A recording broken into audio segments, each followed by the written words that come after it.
Greetings, friends. I'm not doing any fanfare intro this morning with a video and all that stuff because I've got a very important man, hard-pressed for time, who's going to be coming on shortly, and I need to maximize my time with him. Before that, I'll just welcome you to the umpteenth Arise Guerrilla Network show. AriseGuerrillaNews.com is your URL. We'll be syndicating links to Rumble and Telegram and all the rest of it later. For now, as you may have seen with the segment I put out earlier promoting this show, Sheriff Richard Mack is my first guest. We're coming on in a few minutes' time, followed by Tara Thornton and Denise Aguilar, the co-founders of the Freedom Angels, and Melissa Grace, the founder of Rise Up San Diego.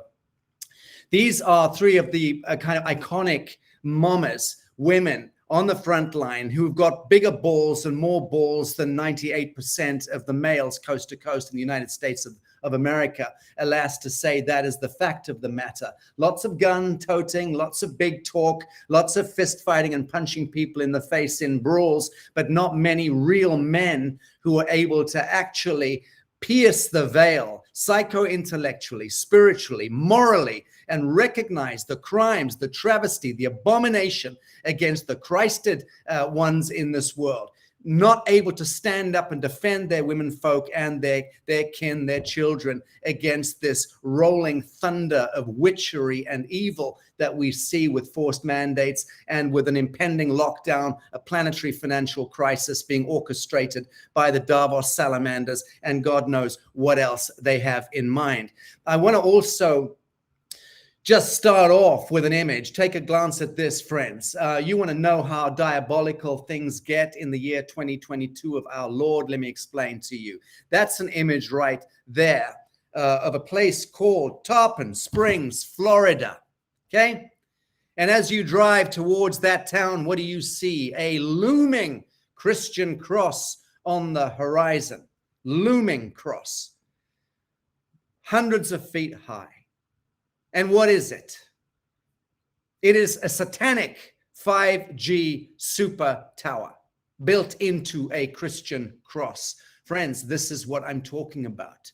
These are the kinds of things that are happening eyes wide shut in your town, in your village, in your city center. You are failing. You are failing to use your reason. You are failing to use your God-given conscience, your psionic intelligence, your moral fiber, your spiritual dimension as sons and daughters of God. We are failing in that. Conscience and reason, friends. These are the hallmark of the realized human. The rest who shuffle off to the mosque or the synagogue or the temple or the church are idolaters. People indentured into false light worship, not standing in the living gospel. I speak like a religious zealot, and I'm not a religious man. But I speak in this way because this is the iconoclastic language which we need to start kindling within our conversations in the town hall, in the town square, man to man, woman to woman, neighbor to neighbor. There is no cavalry coming to the rescue. We are the cavalry, those of us who actualize and wake up within the sleepwalking. The sleepwalking is a cacophony of evil that prevails all around the surface, the plane of this earth, courtesy of the Monsantos, the multi-quadrillion-dollar agrochemical industries and pharmaceutical industries and food industries, the poisoning of our air, water, soil with synthetic molecules orchestrated in laboratories, financed through black operations in the deep state. We can track and trace all of this hysteria, all of this madness. We know the progenitors of it, the institutions, the individuals, the bloodlines. We're dealing with dark forces.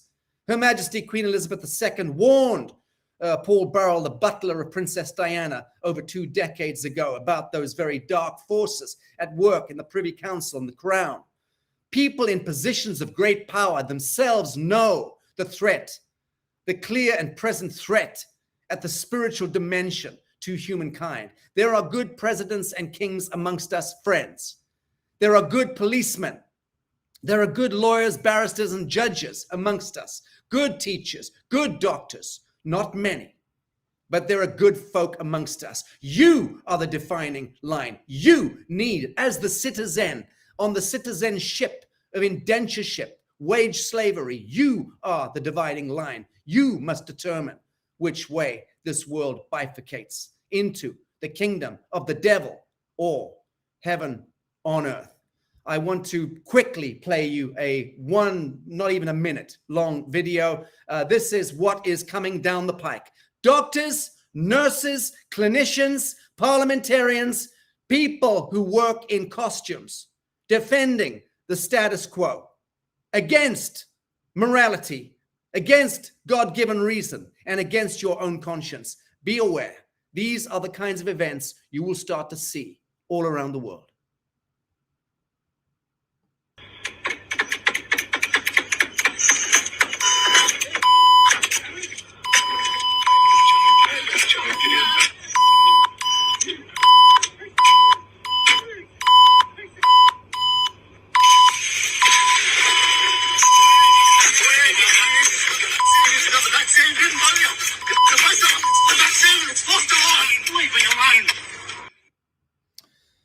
That was somebody who lost their loved one because of forced vaccinations. Okay? That, we're told, is the doctor in the car. And that was the father, brother, son who was outraged at the murder, the medical murder.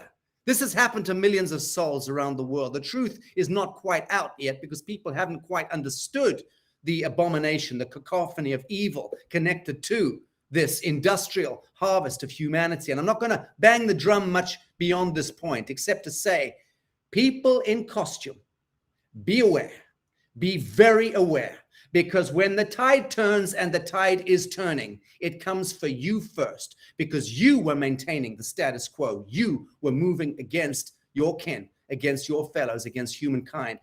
There are a few good people in positions of leadership, none more prolific in the United States of America, as far as I'm concerned, than the head of the constitutional sheriff's movement and police movement in the United States of America, and that is, of course, Sheriff Richard Mack. Sheriff Mack, you're very welcome today.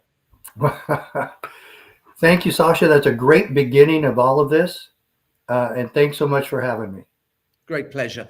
Let's jump in. I know you're pressed for time today. I wanted to ask you, please, Sheriff Mack, in fact, so sorry, for the audience quickly. For those of you who don't know, go and gargle, something like an Alka-Seltzer. You need to know Sheriff Richard Mack, founder of the Constitutional Sheriffs and Peace Officers Association, known as the CSPOA.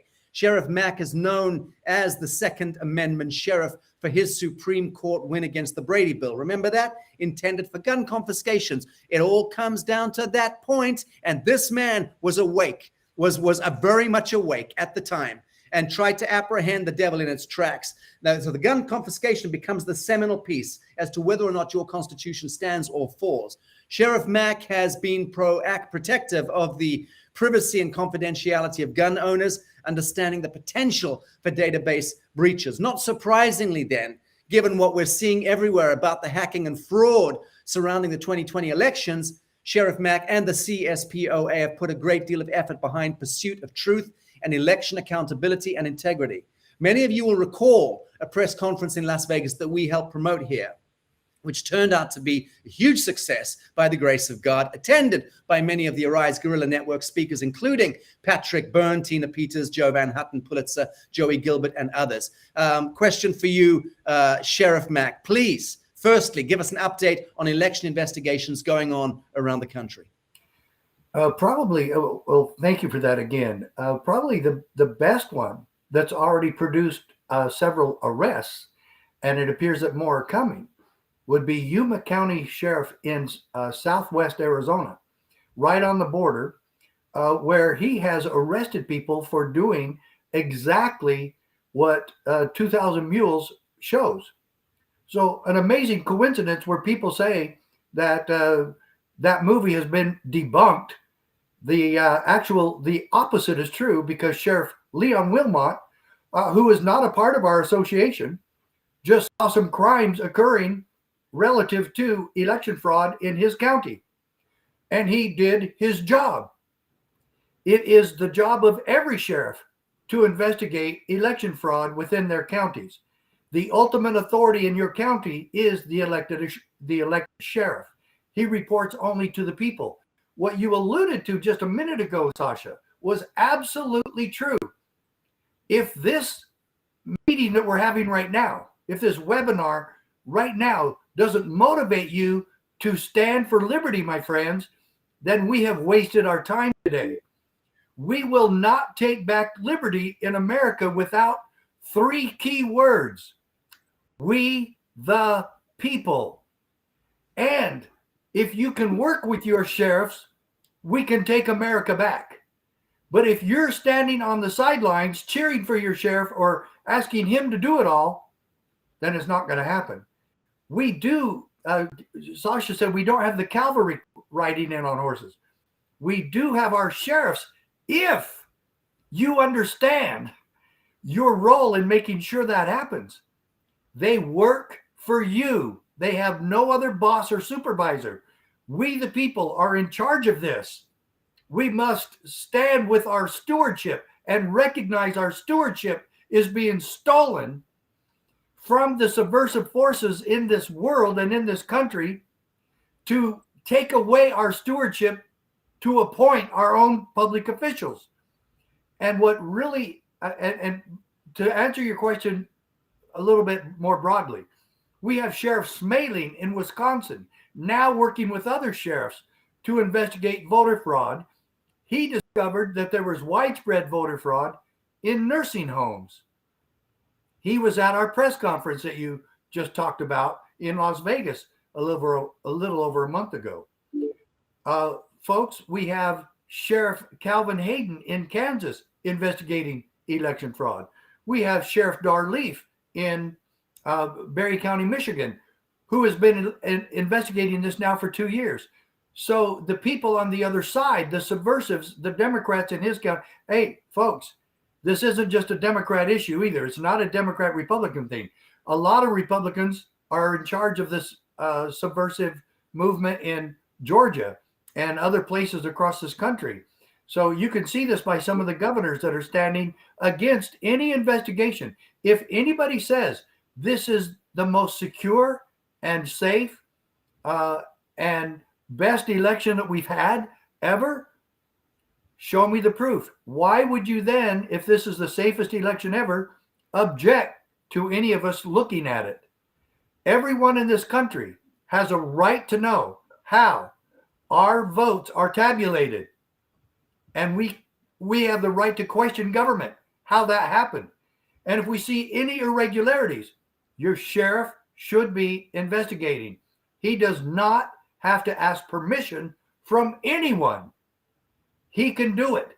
You must encourage him and let him know you're standing beside him and behind him, and you help with this process. You must have a relationship with your sheriff. You must go to him and ask him to be a part of solving this problem. Folks, it's happening. Very good. So, Sheriff Mack, going. Sheriff Mack, who is going to investigate a crooked sheriff? That's very difficult, Sacha. And you're right. Now, listen, when you go into your sheriff, our goal is to get 1/3 of the sheriffs in America. There are 3,086 sheriffs in America. We're not going to get them all because, just as you say, Sacha, in your question, not every sheriff is on board with this, and some of them are crooks, and some of them just want their retirement and to be left alone. You don't leave your sheriff alone. You let him know what you want, and you should be taking information to them from 2,000 Mules, from True the Vote, from Mike Lindell's people. We just came back 2 weeks ago from the Moment of Truth in Springfield, Missouri. I was there. 10 of our sheriffs were there. 10 sheriffs from across the country. We could have had 20, 30, 40, 50. They only had room for 10. So we brought them. Folks, your sheriff might be a crook. Go on to something else if he is. To investigate a sheriff, you could ask the state police. The state police in most states are not on board the freedom train. Right. So go on to someone else. Do not ask the crooks of the FBI to investigate your sheriffs. Your sheriffs should be investigating the FBI. Very good distinction there, Richard. Very good distinction. Sheriff Mack, what is the most important thing you can tell this audience they can do to minimize voter fraud on the ground and all of the range of election interference that's now been proven to be de rigueur? Can they ask for an investigation in their country? You've mentioned about the sheriffs, but beyond the sheriffs, is there anything that people should be doing? What is the empirical path to bringing about that kind of remedy? You should be going to the county commissioners and ask them, just as now Nevada has voted to get rid of computers. You cannot have election integrity and still use computers to tabulate votes. Those computers are fabricated in, that's a good word, fabricated in other countries, most of which are enemies of the United States. Folks, China is winning the Cold War, and China has been at the bottom of a lot of this voter fraud. You cannot use their methodology to tabulate votes and think that this is going to be okay. Look at who's on the side of this with the media. The media is bought and paid for. They are supporting this big lie that voter fraud is a big lie. Those are talking points that the White House and the national media, international media, are all using the same talking points because they get them from the source. And there's a company that makes sure that the White House and the media are getting the same talking points. Folks, get rid of the computers. Go march on your county commissioners, whatever you have to do. Right now, we have public officials all throughout Arizona claiming that we must get rid of these computers. They are right. We're going to be interviewing them. I can get a lot of them in touch with you, Sacha. Folks, we have a lot to do to get rid of this democratic dictatorship that exists in Washington, D.C., this corruption, this horrible oppression. They're going after Amish farmers and putting them in prison and shutting down their farms. The cruelty and the oppression of this regime that's in Washington, D.C. right now must come to an end, and we can do it. Take back America, county by county. We, the people, working with our counties. This is peaceful, it's effective, and we got to get involved in this. You must be getting involved with your local officials. County commissioners, get rid of the computers. Your sheriff, go to him and get this investigated. It can happen. We've already seen it happen. Who do you think stopped forced vaccinations? Who do you think stopped forced shutdowns? Who do you think stopped all of the forced wearing pig masks or diapers on your faces? These were sheriffs all across the country. If they hadn't stopped this, it would be completely covered right now. Yeah. Sheriffs stood. Even in California, 25 sheriffs stood against Newsom to take back liberty. Very Folks, good. We have proof that it's working. God bless you as you stand with us. Go to my website and get involved with us. We can answer your questions. CSPOA.org. Thank you so much. That was basically my last question. What is the CSPOA Liberty Movement in brief, and how can folks support it? So you've given the URL, but just summarize again. The CSPOA Liberty Movement is what? It's taking back our country because we have public officials that follow the Constitution, keep their oath of office, and realize that their number one job, and this is what we train everybody to do, and we need financial help to make sure that we can get to every sheriff in this country. We want to get 1,500 more sheriffs on board right now, but they must be educated. That's where we come in, and we show the proof in our trainings that sheriffs are the ultimate authority and that they have the responsibility. Folks, number one, that sheriffs are protecting you from the oppression and the abuse from out of control tyrannical government. Sheriffs are here to protect our God-given liberties and to protect us from tyrants. If you get your sheriff on board, which they must be educated. They can't do this in ignorance. That's where I come in with my Supreme Court decision.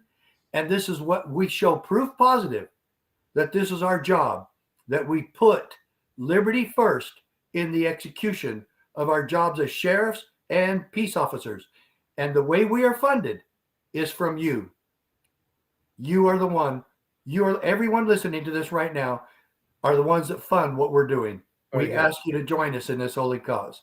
Wonderful. Well, Richard Mack, Sheriff Mack, by way of a parting salutation, I wear a marginally bigger hat than yours. Actually, it's not.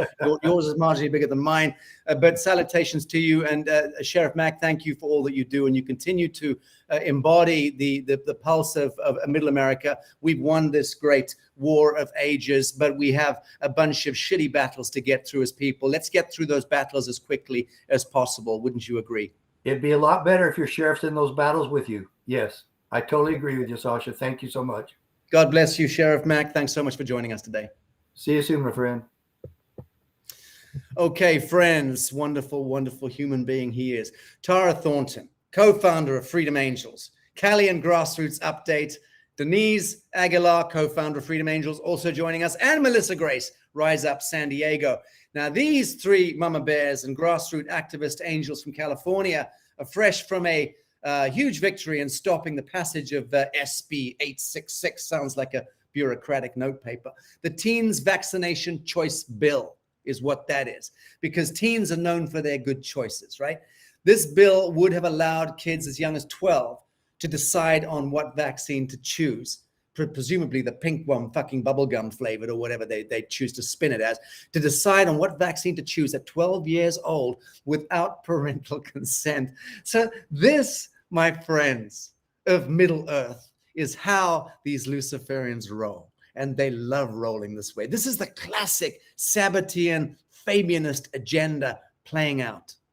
You know, when those deviants gathered in Bohemian Grove over the years, have a little chortle whilst they're, passing around homosexual men oiled up in leotards or whatever the fuck they get up to. This is the kind of play that they've been planning.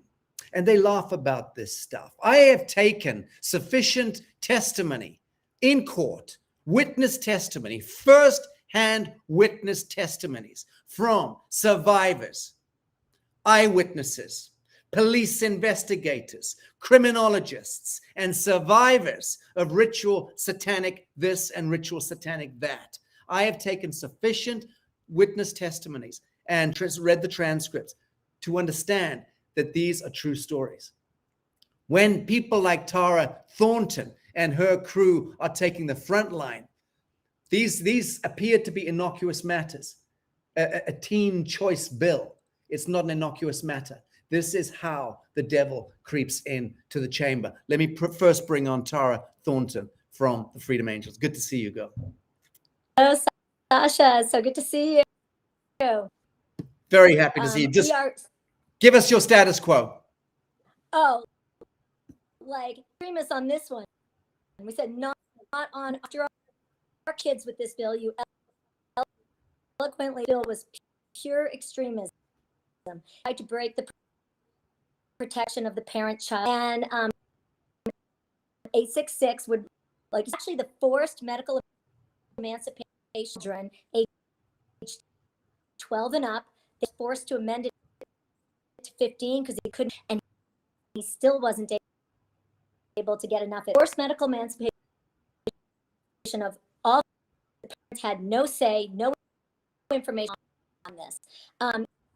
If that isn't the dumb, I'm not sure what is.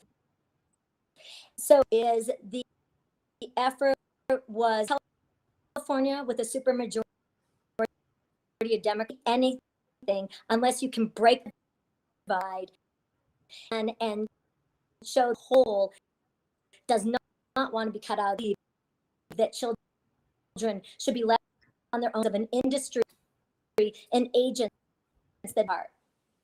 Okay, thanks, Tara. Just so you know, we're hearing literally every third word you're saying. Some very clever people who understand how to navigate syntax will have made complete sense of what you said, but a lot of people will be writing and going, we can't hear a word she's saying. If you've got another way of audio, try that. But let me quickly bring in Denise Aguilar Denise, I hope I got your name right there.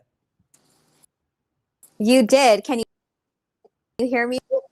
I can, and just so my people understand who Denise is.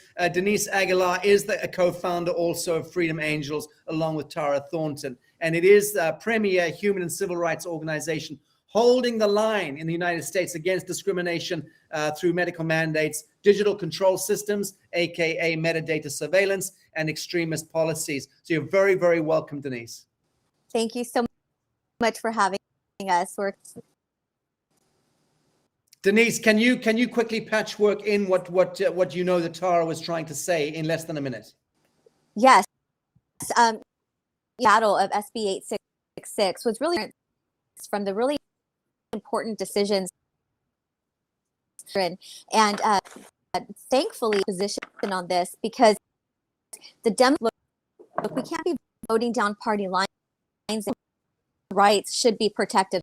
A lot of these values, and so we were in conversations, not just standing outside the Capitol. We were in private discussions with letting them know, this AIDS bill, it is not just a let for their health care. This was complete and creating a narrative that are barriers.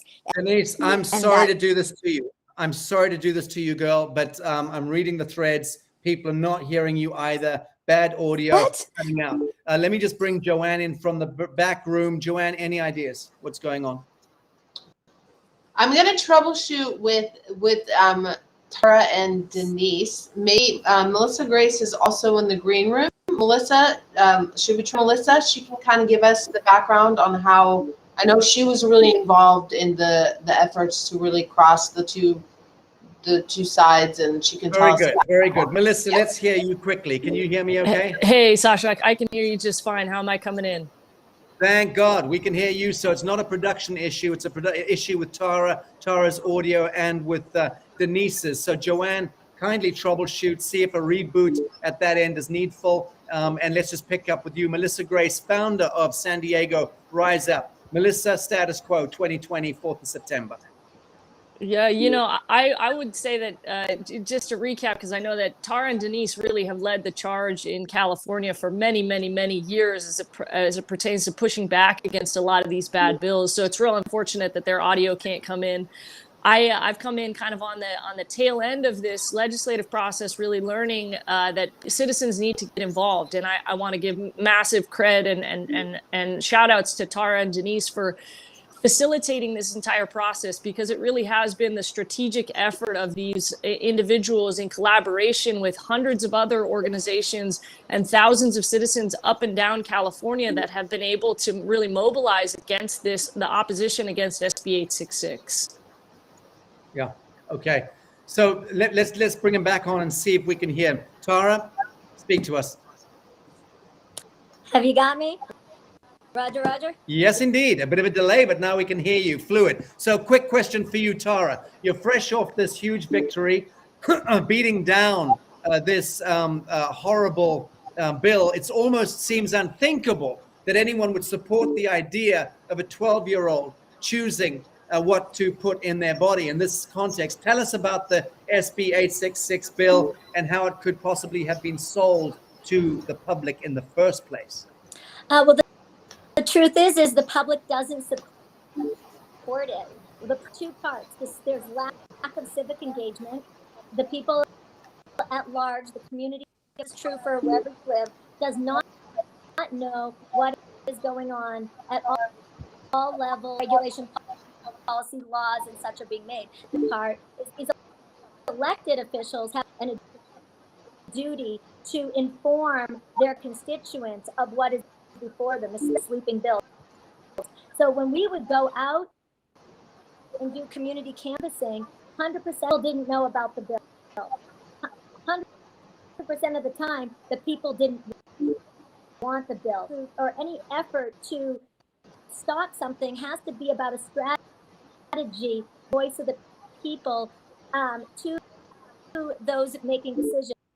helps them to read the want this. And then what we also work on is a member-to-member strategy where we don't talk to each other. They don't know what's going on. Part of our work is to help evolving terrain with their colleagues as well as with their constituents. Very good. Okay. Denise, can you hear me now? Yes, I can hear you. Very, very good. Let's see if we can hear you. Asking how you did what you did was a relentless effort and just showing up, building the connections and the collaborations, relationship being everything with human beings, with the elected officials in Sacramento and so on. Now, our audience may enjoy hearing what that looks like. How is it done? How accessible are the elected officials when you approach them in the right way? You know, we were there every single week and every single day. And a lot just go into representatives' offices, either with their legislative staff or in the bathrooms. These are where we have sessions, because what we saw, what Tara, there is no member-to-member conversation. Over this past California legislative session bills introduced, they don't depend on our staffers and then we knew having conversations with other staffers a vote. So what is needed, having those conversations to did you know that Luz Rivas came off of so-and-so came off this bill? Villapudua made a public no. And so our engagement is necessary at a state level as well. What has been missing, we have been voting people in and we just pretend that they're going to do all of those legislative bills, Okay. read them. Okay. And so those discussions. Thank you, Denise. Again, still sketchy sound. A lot of people will be frustrated by that, but we did our best to follow what you were saying. Let me just bring Melissa in for a key question to her. You say the November elections are part of a parallel strategy of shifting the terrain in Sacramento since the spring, and you for a critical and integrated strategy. Where do you see November 22 going, and what are the goals in California for the California and the United States? I mean, I think that the majority focus is that constituents need to get involved. And so for so long, we've all felt like our voice doesn't matter. It doesn't matter what we do. The system is corrupt. There's no fixing it. And that may partially be true. But what we really need to do is we really need for constituents and citizens to recognize the power of their voice. We need them to get active. There's a whole bunch of new seats that are coming in November. We need to be keeping our eyes on those people to make sure that they are not going to bend to the corruption of the system. Instead, they're going to represent the voices of the people. This is a crucial moment for citizens up and down California. If we can defeat SB 866, if we can do this in California, it can be done anywhere. And so the people, I hope, are feeling reinvigorated and re-inspired by this process to start taking action, to make relationships with their elected representatives, to demand that they represent them, because this really has been a moment truly about returning power back to the people. So going through the November election, there's some key votes, some key places that we're going to be focusing on, but this really does come down to citizen-based grassroots lobbying, getting people involved and reminding people how important taking action really is. Very good, very good. Okay, I want to play a very quick video that I pulled off the web this week, which I wanted Denise and Tara and you, Melissa, to have a glance at. This is from the United Kingdom, and this is a dinner lady. This is just one of those good humans trapped in a fucked up system, trying to do her bit. You know, simple profession, a dinner lady. This is not rocket science. You have thoroughly good human beings trying to do their bit there. This thing absolutely broke my heart. Watch this segment and weep. Lancashire, and just before the summer holidays, I'm a dinner lady in Lancashire, and just before the summer holidays, when the cost of living crisis really started kicking off, I've just noticed I spend as much time taking food away from children as I do serving it. And to be honest, it's not what I took the job for. You know, I never dreamt that I'd be having to tell children, you can't have that, you've no money on your account. And it used to be, you know, when I first started a year ago, okay, once a month, there might, you know, parents forget to put money on at the beginning of the month, and you get that. But now you're talking 10 to 15 children a shift every day, every single day, and I'm saying, you can't have that, there's no money, you know. And it's breaking my heart. You know, you see them, they're in a queue full of all their peers and other school children, and it's humiliating for them. It's so humiliating. They're just looking like, well, what am I going to eat? And it's like, I can't give you anything.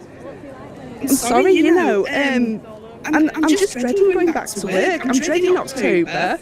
And to be honest, it's getting to the point where I'm just like, I don't even think I can do this job anymore. I didn't take the job on to starve children. I'm sorry. It's just... You know, it's just something I has to give, and I just don't think it should be children's spirits. You know, Something has to give. Something has to give, and I don't think it should be children's spirits. My God, if there are words that we should remember in this great departure from evil in our civilizational wheel, those are the words that are carved on my heart, you know. Coming from just a dinner lady. It did also make me think, yeah, to be a kid, a 9-year-old kid, 11-year-old kid, this is soul-destroying stuff. This is, again, the Fabianist agenda. You know, this is how these cultural Marxist sons of bitches operate.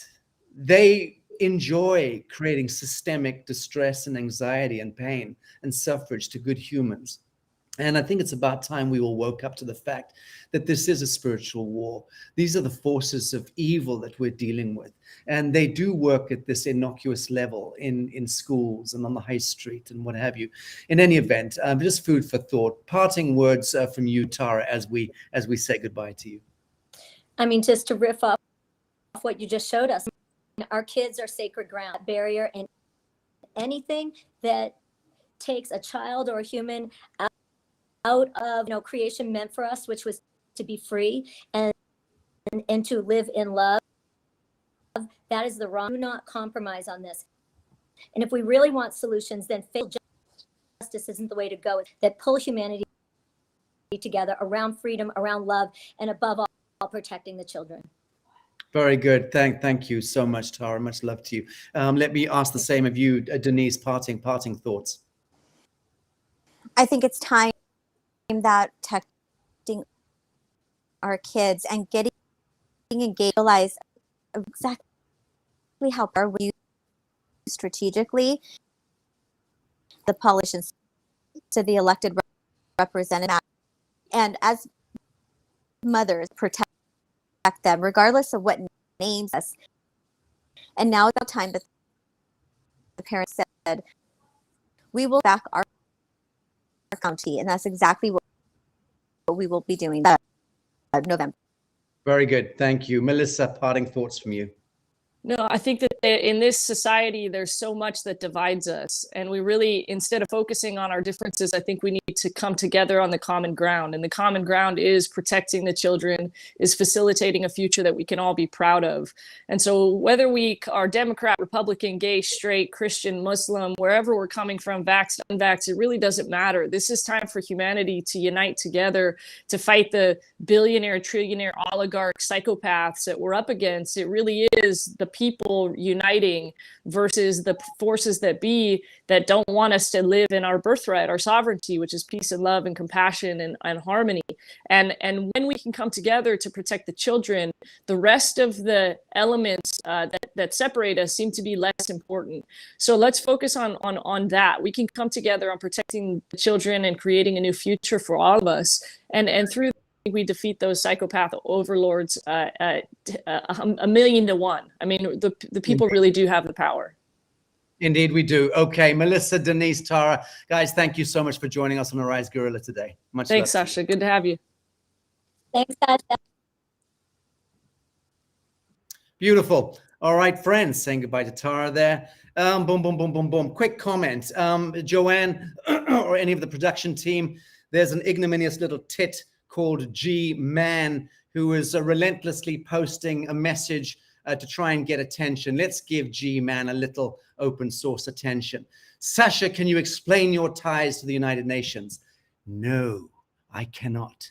Why don't you do the research? Why don't you go back yourself, you turd, and find out what I've said on 1,000 media drops over the last 15 years or 14 years, whatever it's been. Okay, go away. You're not welcome here. Your frequency is not in alignment with pure truth or disclosure or research of any order of magnitude. You do not matter. Your thoughts don't matter. Your words don't matter. We need to start people culling amongst our own. These ignominious turds who operate as digital warriors in the basement, they are the ones fucking up any real pursuit of truth and disclosure, okay? They don't have invariably tremendous intelligent quotients. I get all of that. But the point is we need to dynamically act and start weeding from amongst our own people who are moving against the tide of truth and disclosure. We keep cycling back, and people like me, frontline activists, humanitarians, people who actually do the hard, heavy lifting on the front line, are constantly being ankle bit by these kinds of elements amongst us. Why? Because social media was partly designed in order to create white noise. A lot of low intelligent quotient malcontent amongst the people, everyone throwing shit at everyone else without ever understanding the atom seed of pure truth. So that's why I call this stuff out. Somebody cancel this idiot and ban them from our network. And the same will hold true for anyone else who continues to try and contribute pernicious white noise to this network. Moving on.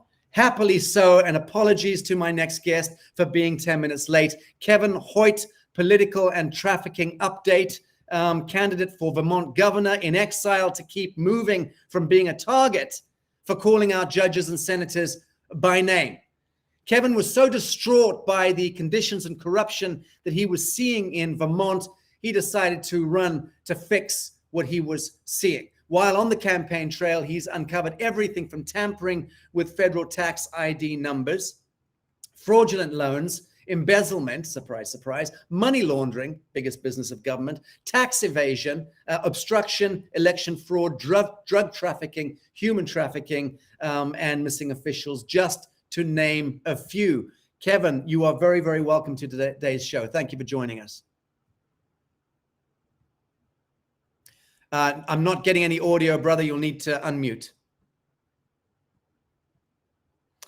Okay, that's unfortunate. We're not hearing you at all. Just see if you can troubleshoot that. Joanne, talk to me. Kevin, can you hear me? We tested. He was okay. All right. Sacha, I'm going to call Kevin. You bring up Scotty Tax. Very good. Thank you. Let me know when you're back on. In fact, Kevin, I'll keep you in here. I'll keep an eye on you. Scotty Sachs, thank you, brother, for being my wingman. Hello, Sacha. Good to see you. Hello, AGN Warriors and Patriots. You know, Sacha, I can testify that you've been tearing the United Nations a new one, a dupa, for years, and you've done it on my radio show. So, yes, indeed, you have been very outspoken, and it was very appropriate for you to call this guy out, tell him to go do his own homework. So, well, Scott, I mean, he's written back saying, I get insults for asking a simple question. So let me further lean in and let me try to educate you, Mr. Man, appropriate name, because you're anybody, everybody. Am I about censorship? Obviously not, you idiots. That's why I set up a Rise Guerrilla News Network to avoid being censored. See, the problem with you, Mr. Man, is you haven't bothered to actually research me. You haven't actually bothered to go and check on the 24 years of open source work that I've done in service to humankind. You have not gone and looked at the 1,500 to 2,000 media drops I've done in the last 18 months alone. Probably one of the most widely saturated activists in history in the last 18 to 24 months. And I have thousands of conversations, hundreds and hundreds of media drops, explained my connection to hacking into the United Nations many years ago, how it failed, how I tried. That's called consciousness in action. Now, go away, kindly. Learn about who I am before you come onto my thread and my network and ask stupid questions. That's the end of it. Scotty, mainstream media, 2022. Amen, brother. Friends, Americans, patriots, lend me your ears. I've come to bury the mainstream media, not to praise them. Sacha, what I'm going to talk about today may be apparent to some AGN, very critically thinking posse here. At the same time, I want to give you ammunition to explain to your friends and family that are not as awake the reality of what we're now witnessing from the media, the political class in Petalwood. What I'm going to do today is explain why the left, mainstream media, Democrat and Rhino political class, led by the liar-in-chief, the fake Joe Biden, is now coming after us, we the people, and trying to convince the world that Donald John Trump supporters, we'll call them MAGA since fake Biden used the MAGA label, the MAGA is a threat to democracy. You know, we are a threat to their democracy because we're not a democracy. We're a constitutional republic. This all started when Hillary called us deplorables. And now the mainstream media and political hacks that carry water, they're escalating what we actually know, the narrative that they're talking about.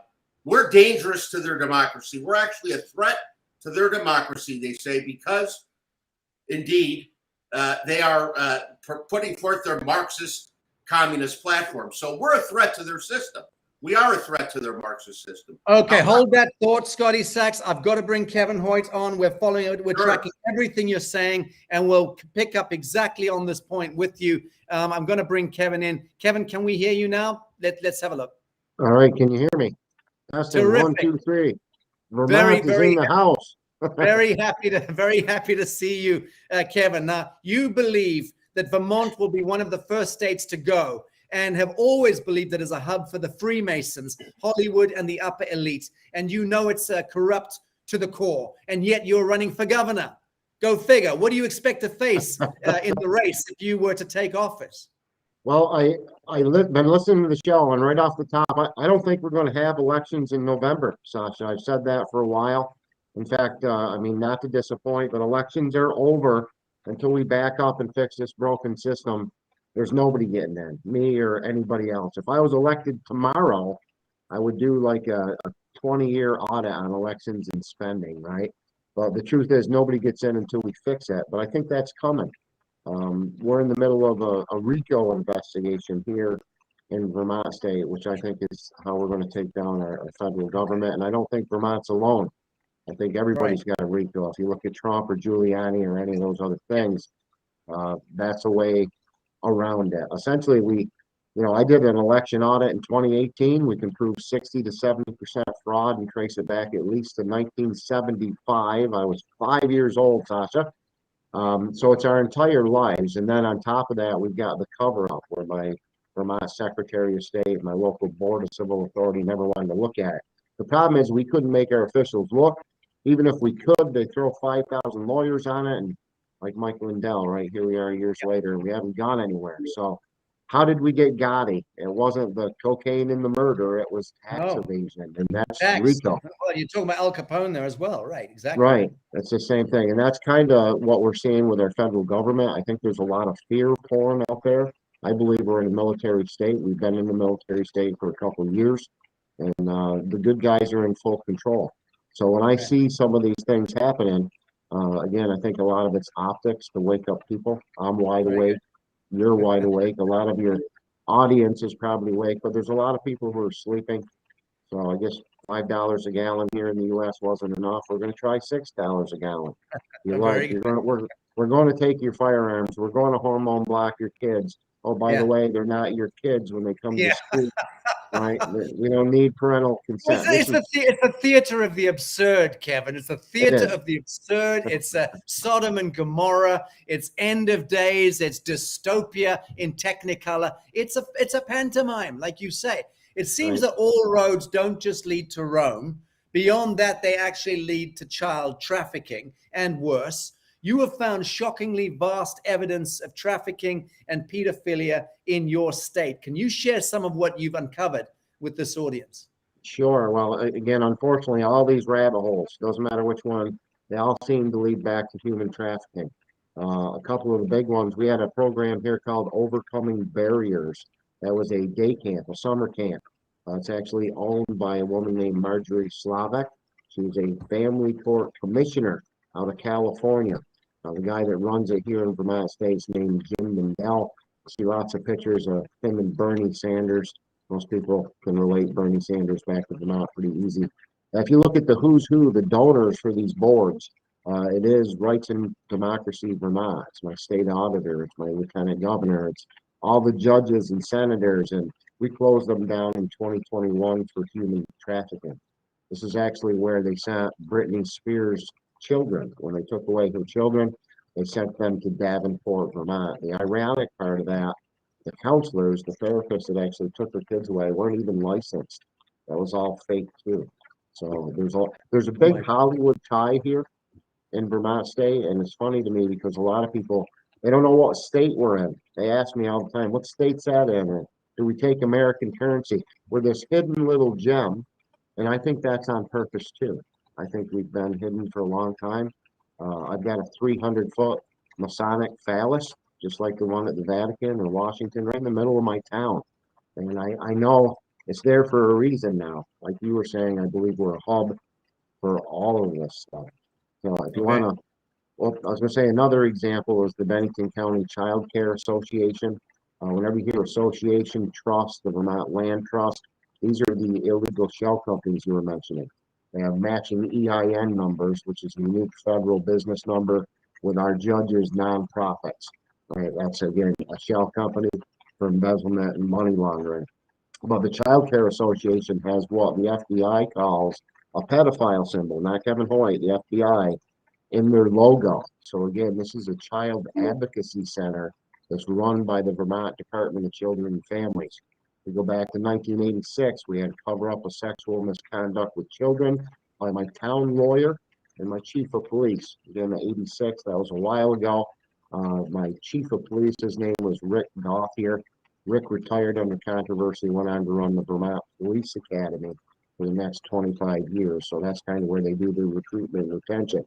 My town lawyer gave it to his business partner, Merrill Bett. His name is Rob Wilmington, who went on to run Vermont Bigger, which is one of our largest media publications in the state. So again, they're all tied together.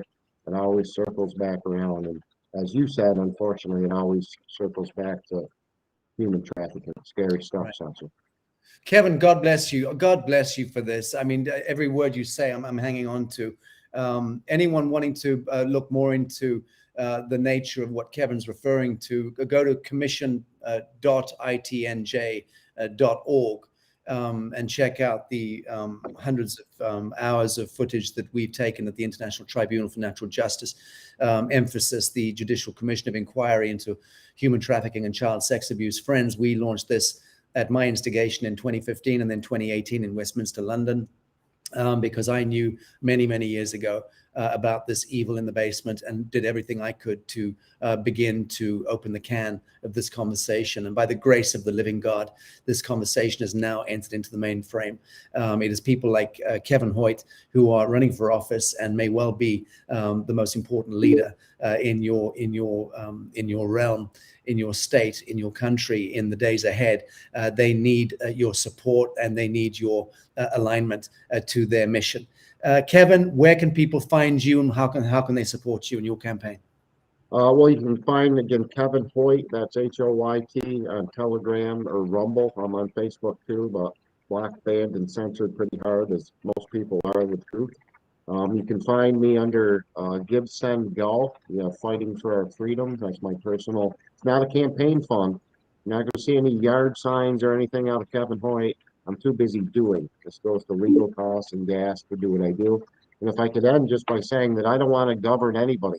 How's that for a governor pitch, right?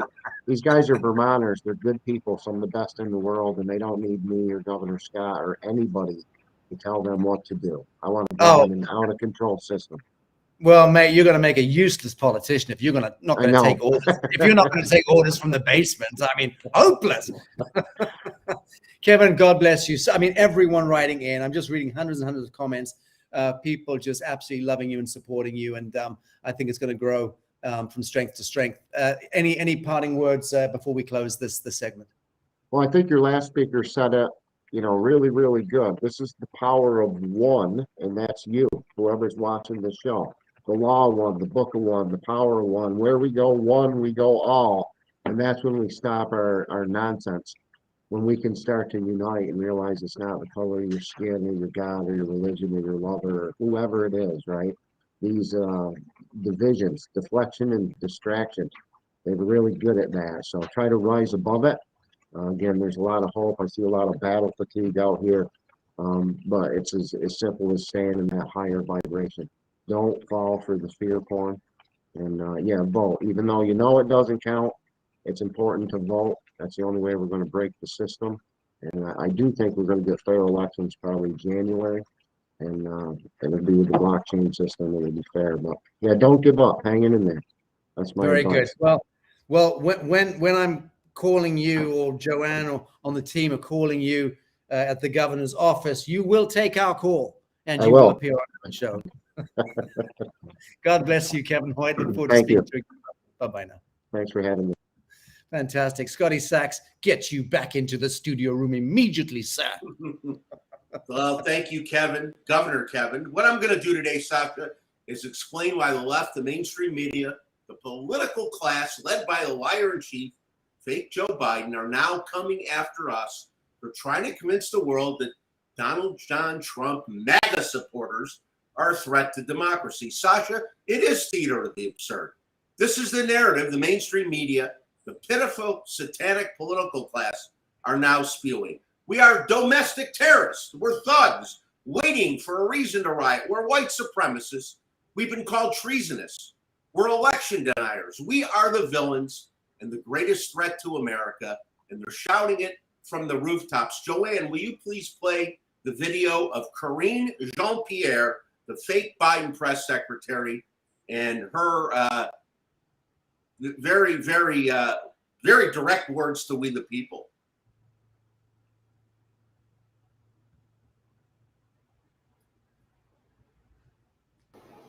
Okay, here we go. We're rolling.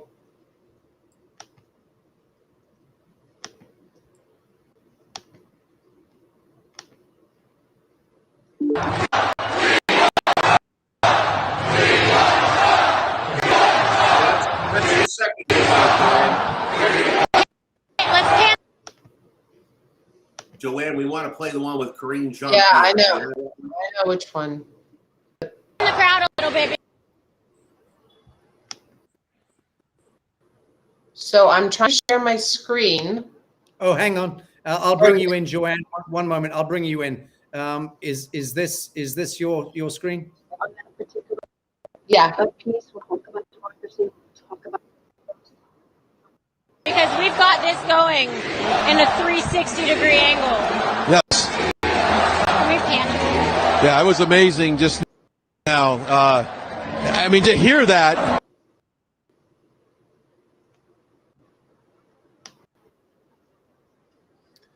Joanne, I don't know what's going on in the production room. Talk to me.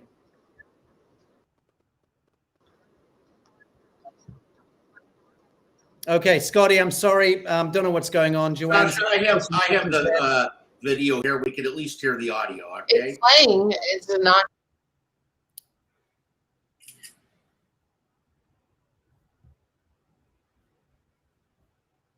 Here it comes. It's loading on Rumble. Hang on. It's coming in. Stand by. Stand by.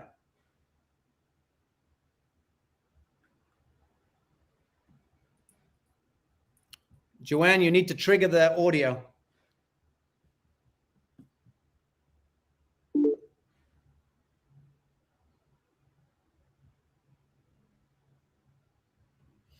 Okay, this is a cock up. Sorry about this, folks. I'm not in control of the buttons in the back studio.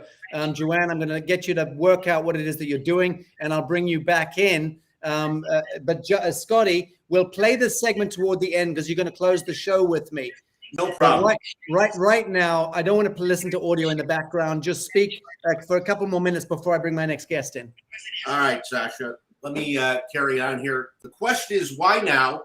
Why are they coming after us in an all-out assault? It's been escalating for a year. Consider what's happening this year. A.G. Garland went after parents at school board meetings, calling them domestic terrorists. They, of course, raided Trump at Mar-a-Lago.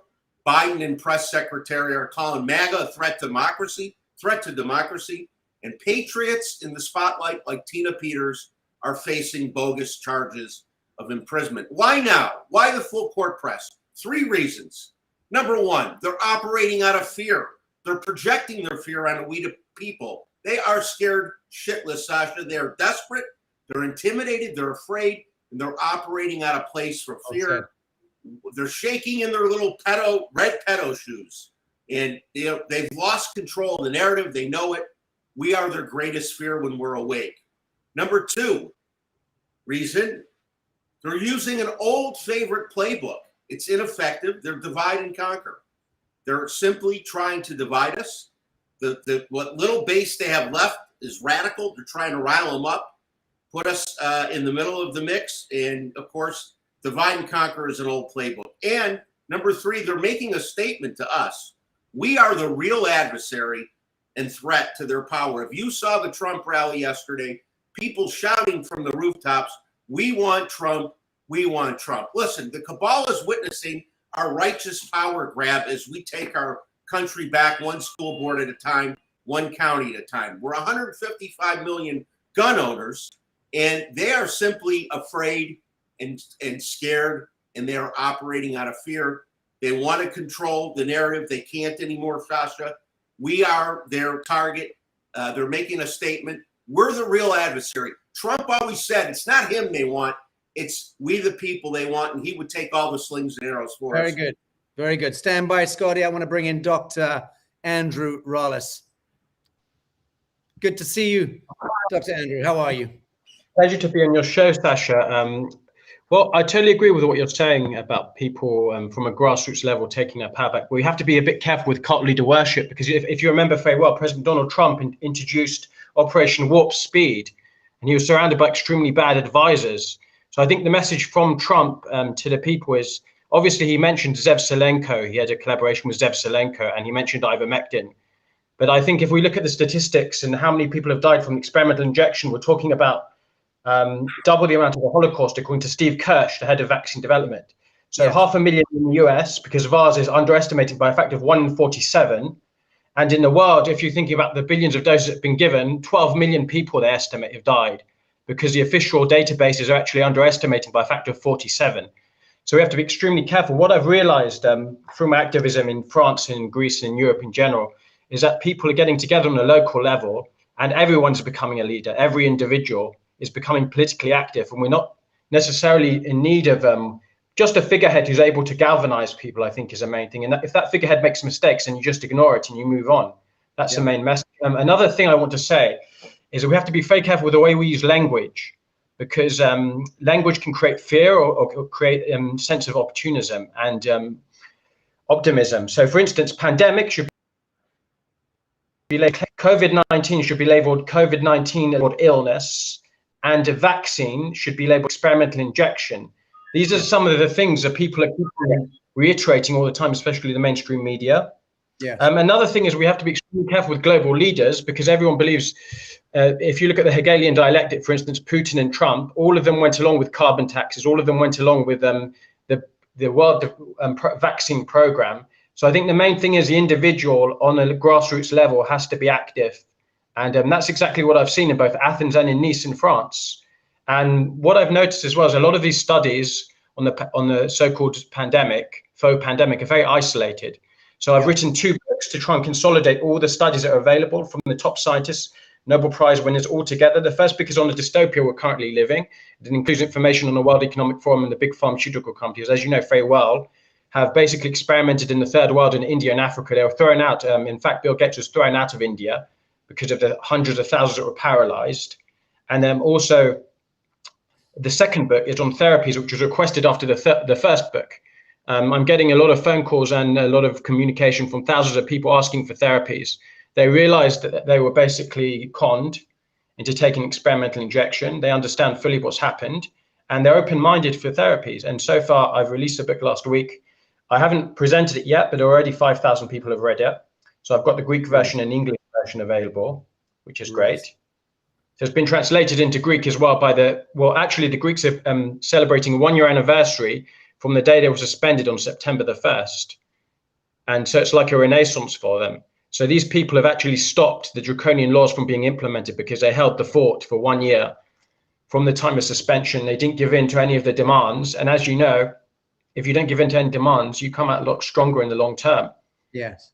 That's exactly what happened in Greece. They suspended these health workers. They weren't able to do their jobs. They weren't able to care for people. Every 3 times a day, they're outside the Ministry of Health protesting.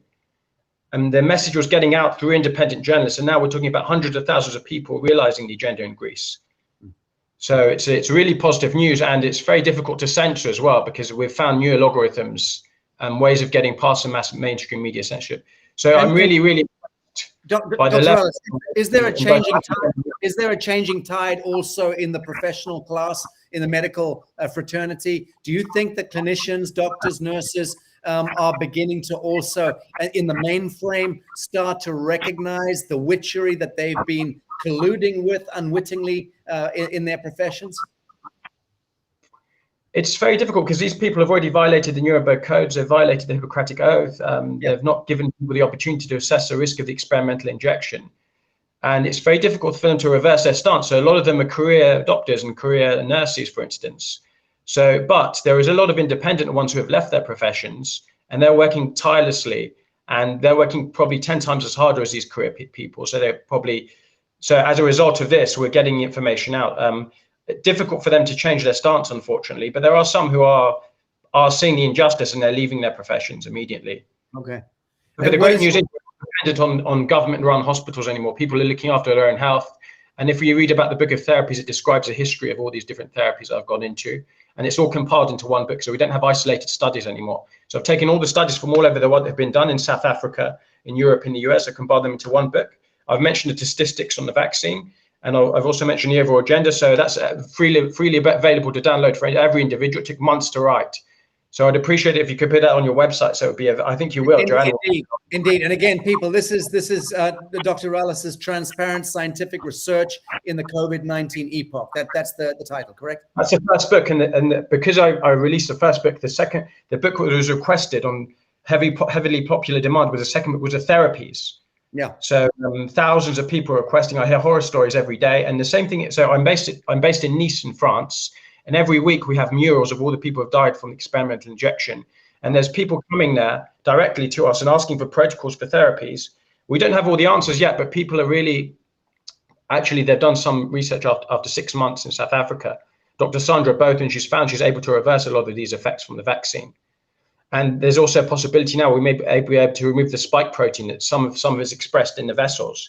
So things are developing very quickly now. This is also in its infancy. That's what people have to understand. Right. But very good. Very good. What is her particular method? Is it a microbial formula, a zeolite? What are we talking? Yes, exactly. Zeolite is one of the fundamentals, but you have to think about these 3 things: anti-carcinogenic factors, anti-thrombotic factors, and metal chelation. These are 3 in tandem. If you can get those 3 together, then I think you're in a good way. And a lot of people are realizing this, and some of their health is extremely good. I spoke to an individual a few days ago, and he did a D-dimer test. He had extremely low level D-dimers after doing all these therapies. So it's looking really, really promising. And these people are the ones who are going to actually wake up from the complete scam, the scamdemic that's been going on.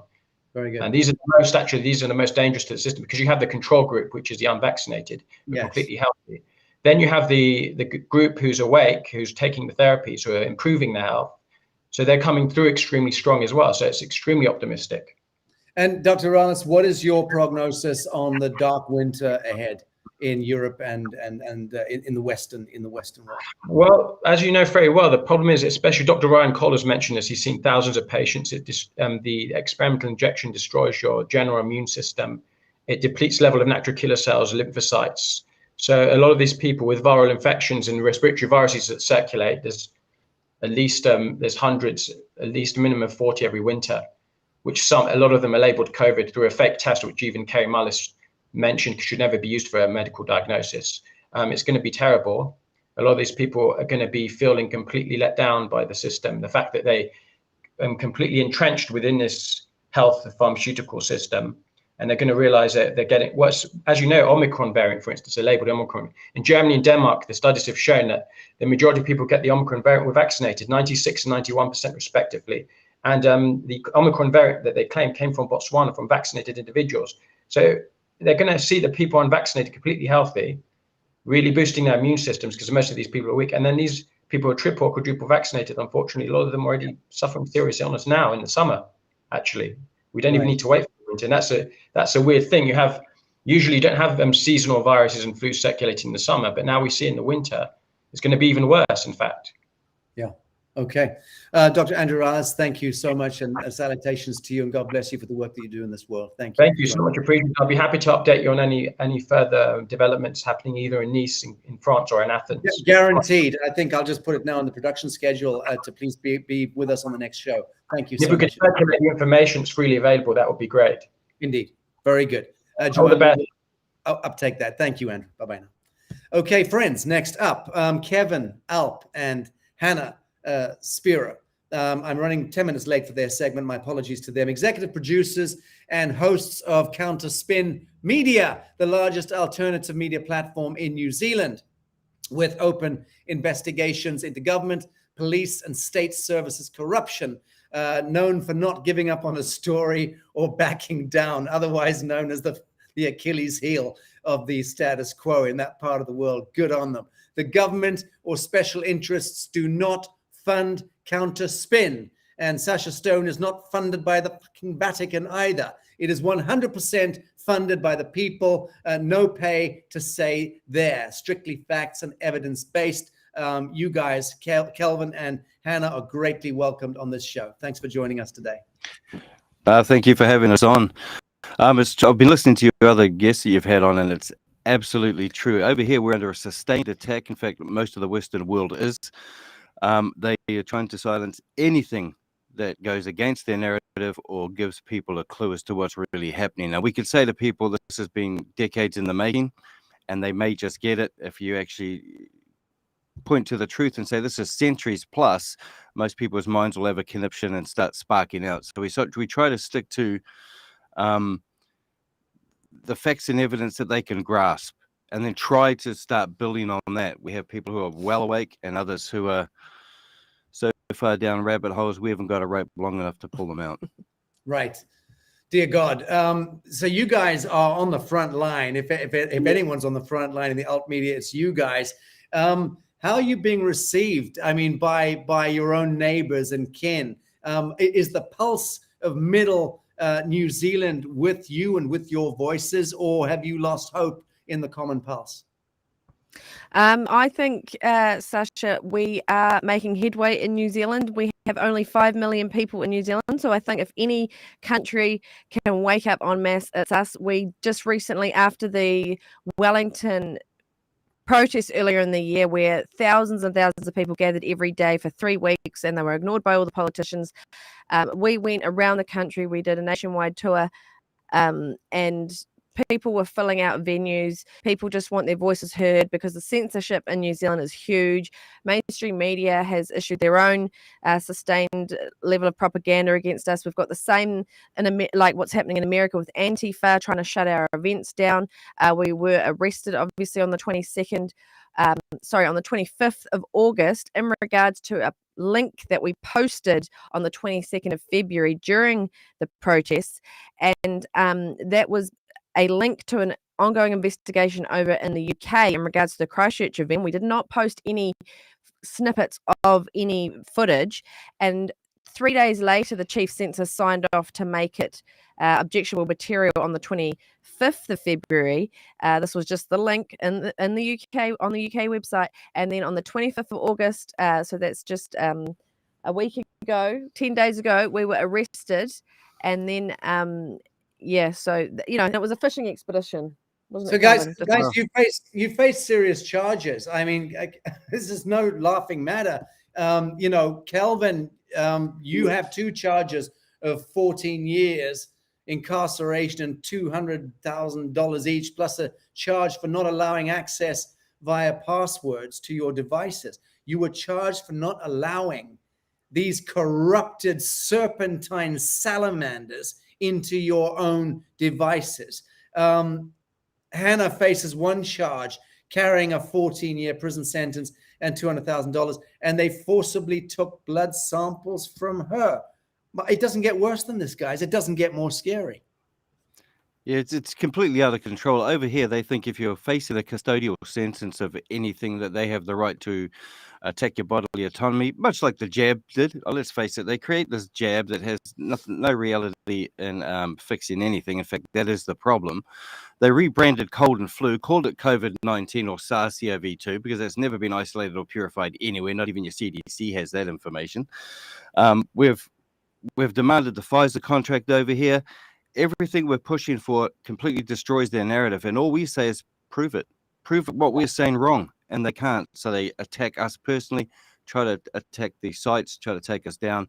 But we tell them, we've got children in that, and we're not stopping for anything. If anyone does not draw a line right here, right now, and say that line you shall not cross, in protection of their children, then they're cowards. They need to pack up their gear, go get the jab, and wait for the ultimate.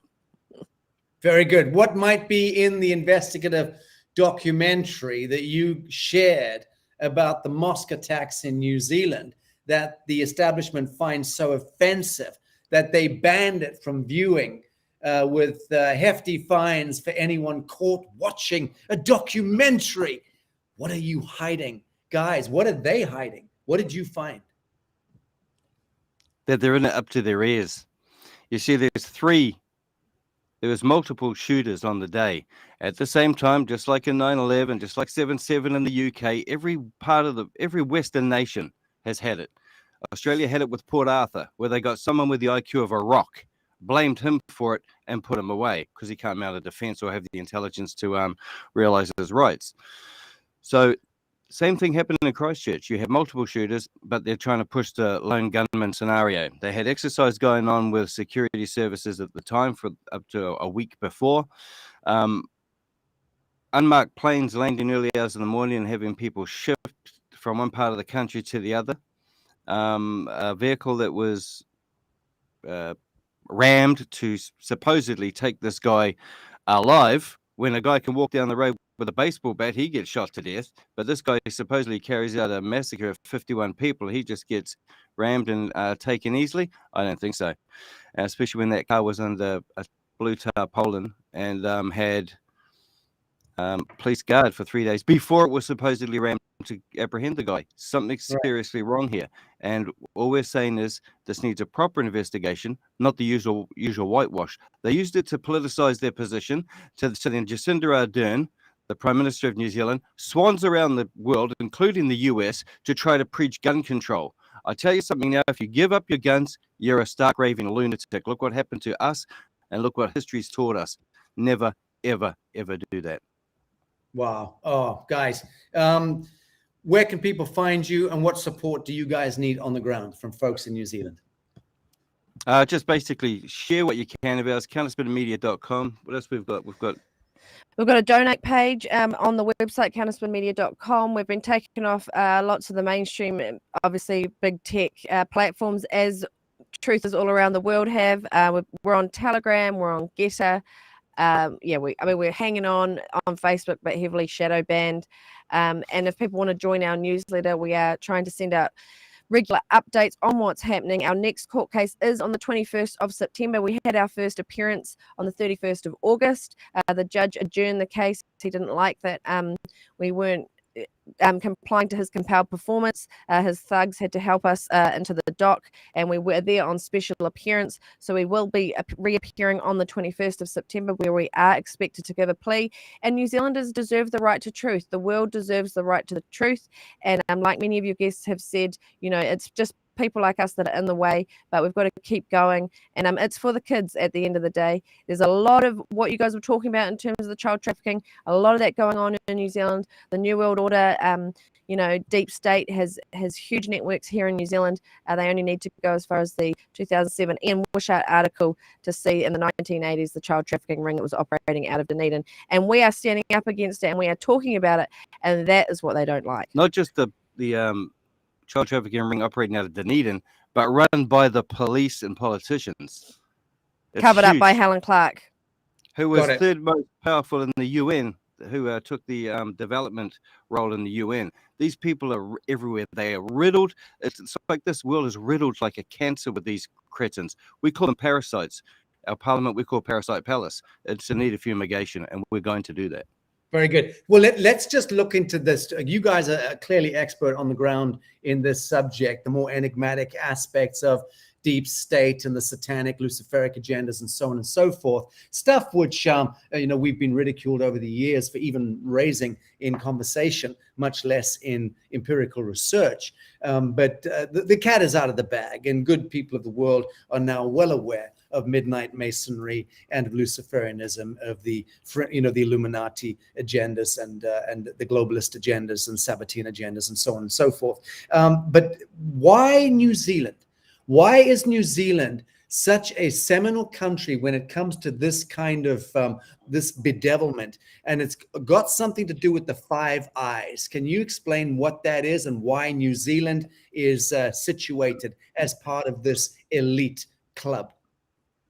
The Five Eyes network, as you know, is New Zealand, Australia, Canada, the UK, and the US. That's the basically intelligence, whether it's the carnivore system or the echelon system operating or the others, and they capture everything. There's nothing you can send electronically by code or anything that isn't captured through the system or through this network. It's then red flagged, code words put in, sophisticated algorithms, and then of course it prioritizes who they will snoop on and who they won't, and which lines they'll go down. But they do get everything. So if Trump says something like "we have everything," then they do, believe me. Because the no such agency, NASA, the NSA over there will have all of that. But there is a military one that actually supersedes that in the US, and that's the one currently that would be in control of everything. Because as soon as you had your attack on the US over the elections, because we've been watching them as well, we ran that story a lot. It automatically triggered them to take over. So it doesn't matter what role they're playing now; they are going to fall. Now I know the frustration we have here. Trump spying. I know the trouble we have here, just like you have there. You wonder who the hell is in control because there's nothing happening. We know these people are criminals. We know they're getting away with a lot of stuff, and we're going down fast. Yeah. So over here, the Five Eyes Network were the ones who two prime ministers here signed off the warrants to spy on the Trump campaign, and then later on his presidency. So we know that was happening through this part here. Now, if any country wants to find out about another, they only have to go to the other country within the group to get the information. See, the American intelligence aren't allowed to spy on its own people, but there's nothing stopping them coming to New Zealand and saying, "Hey, we want the information on our people," because it's not you directly. You're going through the extra layer or arm's length, and that's how they've been doing it. We've had Comey, we had Obama, we had Podesta, the Clintons, all that over here at a given time to make all this happen. This is their sweet spot. We're far enough removed that if everyone decides to blow themselves up the northern hemisphere there, we'll sail through fine. We've got a lot of rich people, got bunkers over here that they can survive in for years. Okay. So thank you. That qualifies the question beautifully. So New Zealand is a preserve of the Illuminati in that sense. It's just one of those strongholds that's a protectorate, a private protectorate, and a kind of a getaway spot for Armageddon. That makes a complete sense to me. I don't know if you saw earlier, but I had the candidate for governor of Vermont, Kevin Hoyt, on, talking for about 15 minutes and speaking about human trafficking, child trafficking, all the grisly stuff in the basement in his country that he's discovered.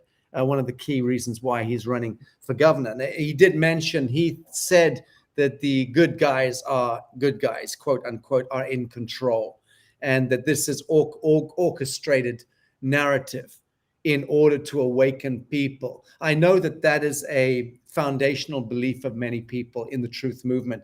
Do you think that is the case? Do you think that the good guys, so to speak, white hats, are in full control, as gubernatorial candidate Kevin Hoyt suggests? You on this one?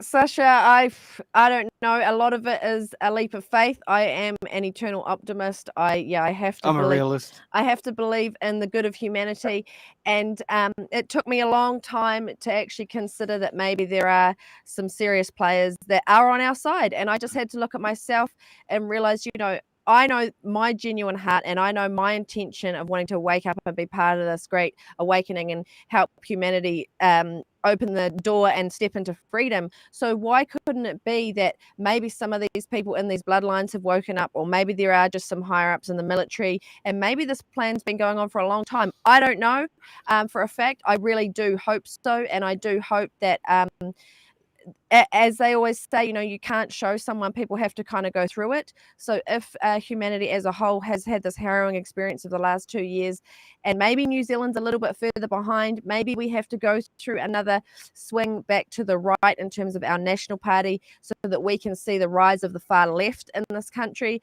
because we haven't actually seen Antifa cause the riots and the destruction that they have in America. So I don't know if New Zealand still has to go through that, which means we still have a few more years before it all gets cleaned up. But we're looking at America. We're looking at the great unity that is starting to happen over there, and we just love the freedom, and we think America's the last bastion, and if America falls, then the whole world falls. But if America stands and walk freedom, then it's going to be a really great future, I think. Very good. Thank you for that. So in closing, Calvin, just wanted to ask you to please give a message to the fathers, the brothers in New Zealand, the men of New Zealand. What is your rally call to the men who have not yet dropped a testicle in New Zealand? I tell you, there are a few of them. I've been trying to call out the real men for a long time, that you must stand and do what you're meant to do. You are the provider and you are the protector of your families, of your children, and of this country's future. Males and females together make the perfect union. We balance each other out when we're in a proper union and not stark raving lunatics arguing with each other all the time. But put down the remote and stop watching mainstream media, because we've got mediots here. These are the people who actually believe that crap. And stand. You've got to stand. I mean, because years from now, you'll be sitting there and you'll be thinking to yourself, I should have done something. I could have been the one to make the difference. And stop making us do all the heavy lifting for you. Because there is a human tsunami of change that's coming, the likes this world has never seen. And it is going to win. Now, either join as a drop in that wave, or be left behind and evaporate, because it's going to happen and we are going to win this. And I make no bones about that. Very good. Thank you. Beautifully stated. Calvin, Alp, and Hannah Spierer of New Zealand, thank you for joining the Arise Guerrilla broadcast today. And guys, take care of yourselves. We'll be tracking your progress very closely. Thanks so much for having us. All the best. Very good. Scotty Sachs, back in this room immediately. Yes, sir.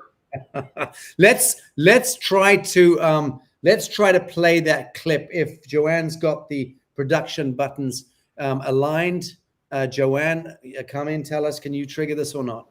I sure can. I think it's going to come on right now. Ready, set, go.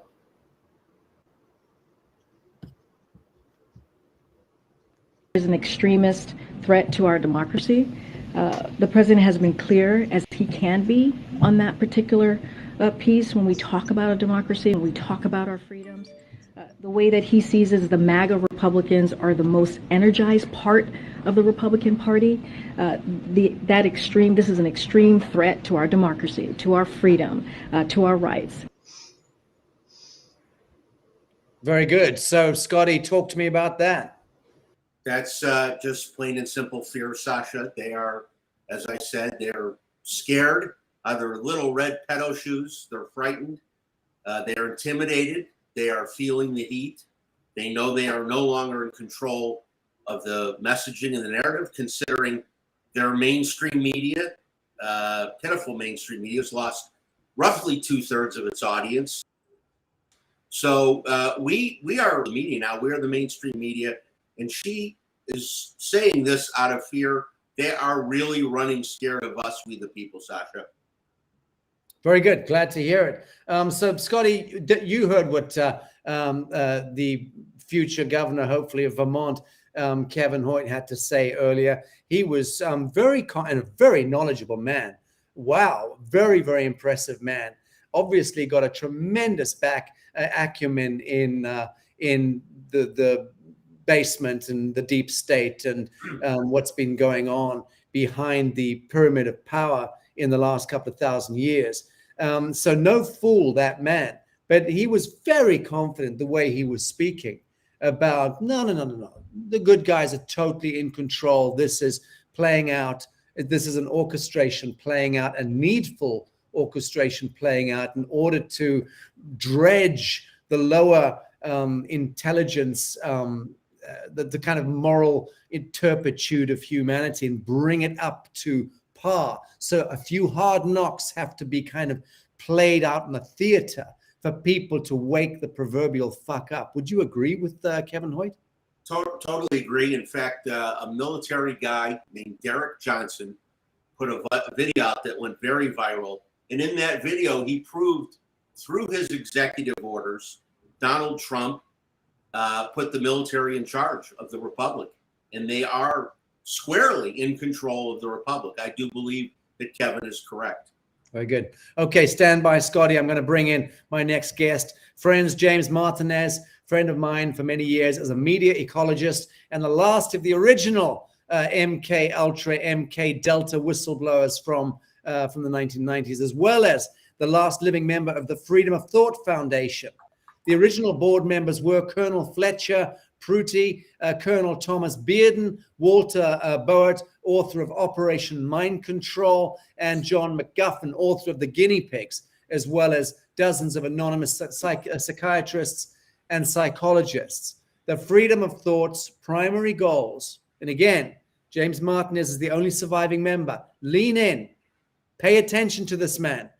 The Freedom of Thought's primary goals were for the education and support of cognitive liberty and the deployment of cold fusion, known as low energy nuclear reactions for all of mankind. He's the expert in this field. Let's bring him in and hear from him directly. James, very good to see you, brother.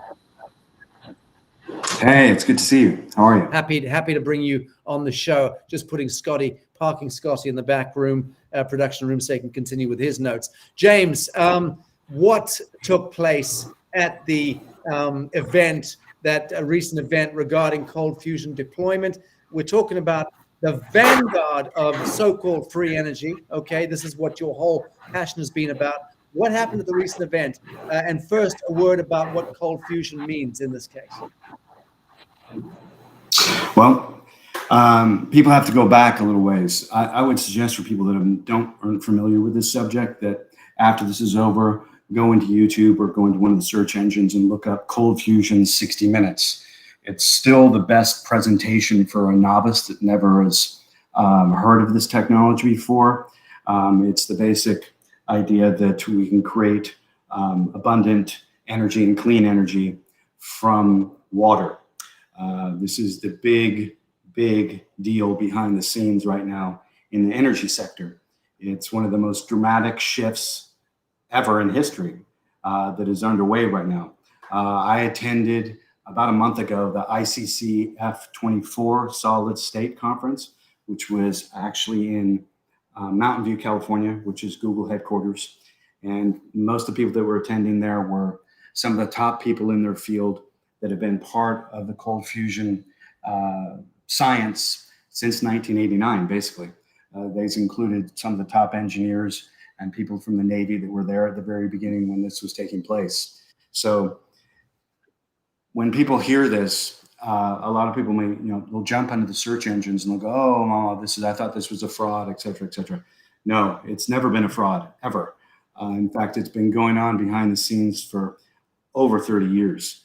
And now something spectacular has happened. It's not spectacular to the people that have been doing it. It's spectacular because of the fact that so many people have asked to see an operating unit run outside of a lab. All the cold fusion devices have always been worked inside a lab and then never been seen outside a lab. So this was the first time ever one was positioned the first day of the opening of this conference for the public to see. So this is a very big deal. This is a very, very big deal, because for everybody that is needs to focus on something great that has happened for humanity, this is it, because we're not in a scarcity economy anymore. And a lot of people know that. They could never come out, the powers that be could never come out with what they have done and what they're saying if they didn't have a game plan to be able to at least electrocute the world as if that they know that's what they want to do. But behind the scenes, unbeknownst to a lot of people, ARPA, DARPA, the Department of Energy, the Navy, everybody knows now what is going on and what is taking place and what this is going to do to alter the structure of economies, warfare, community, manufacturing, health, everything. The biological impact of this is profound. It's so profound that it requires enormous amount of discussion in various cultures so they understand what is going to take place. That we're going to have the ability to manufacture abundant clean energy at room temperature using water. This is a very big deal. So I always tell people, and I want to explain to people, I'm not a scientist. Thank God. I would hate to have that job, because those people are perceptually handicapped. They're stuck in boxes by bureaucrats. Discovery is not welcomed at all. You've got two different realities. You have the one behind the national security curtain, and you have the one before it. Behind the national security curtain is what all the real stuff and the real action is. And there's two separate worlds that have been going on for a very, very long time. So this is a really good news for people to know. I'm actually leaving for Europe shortly to talk to the press and other people in key positions in Europe about this, because of the massive attention that's coming out on it. This is, you've known me for a while. We met many years ago at a conference in Europe. I think it was the Breakthrough Energy Conference, where I told people that this is going to be the big change. And the reason why I say this is the big change is I want everybody to imagine if we're all standing around the table and a baby's about to be born. You want to be there for the birth of this. You want to participate in the birth of this. This is the first time ever that a technology like this, everybody's been warned way, way in advance so that we don't have psychos running the planet with stuff like this. Very good. That is why I've been talking about this for so long, because it's really important now that people get up to date with this, because this is where the real action is going on. The high ground for money, all the R&D is in brain and energy. Those are the two things. That's what they want to capture, captivate, and they want to utilize energy in a completely different way. So press releases went out on this particular issue. I sent them to your producer.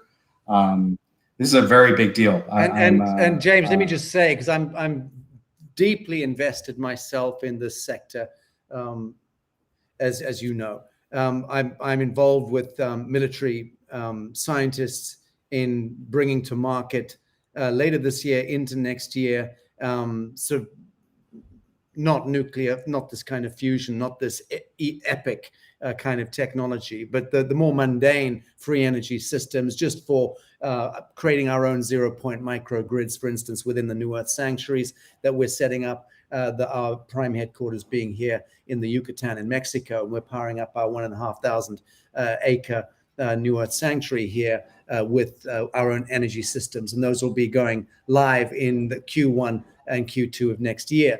And then I'll be inviting government delegations in and science innovators in to have a look at how we're doing what we're doing. We're not asking permission, James. We're cracking on with it. And why I'm interested in this conversation with you is because although groups like mine are using more innocuous, homegrown, homemade solutions, what you're talking about has huge implications for us as well, because it means that now the big focus is going to be on this epochal transition to industrial scale free energy, which will mean warp speed for rockets, people. I mean, James is just saying, what he's saying is that we're about to parachute into Star Trek territory by virtue of what he said. Absolutely This correct. is huge. We're talking about never needing to cut down another tree on the face of the earth. We're talking about never needing to combust a petrochemical product again, never needing to hack into the bowels of the earth and rape the minerals, bring them to the surface, combust them into false light, hot electricity, which then kills us with cancers. What he's saying has such vast implication. It's very exciting. For me, James, it's exciting because I now know, based on what you've been telling us with your intel, that we're no longer going to be the target of the jackals, because they've got much bigger fish to fry than dealing with us. Yeah, that's absolutely correct. So we're talking about a gigantic transition for the human condition. And that requires a tremendous amount of dialogue because of the consciousness of non-scarcity. We haven't been trained that way ever in schools. We've not been had discussions about that. That's not even allowed, even hypothetically in a lot of places. I was trained in media ecology by Walter Boert and then the McLuhans. And this is the area and study having to do with the social, psychological, and psychic impact of technology on the human condition. This was kind of fundamentally put into the world by the late Marshall McLuhan and many other media ecologists that followed him. But the reason why I've been talking about this is because for so long is because media ecology, we've never had a shot as a species or a community to discuss the effects of technology before it comes out. Very good.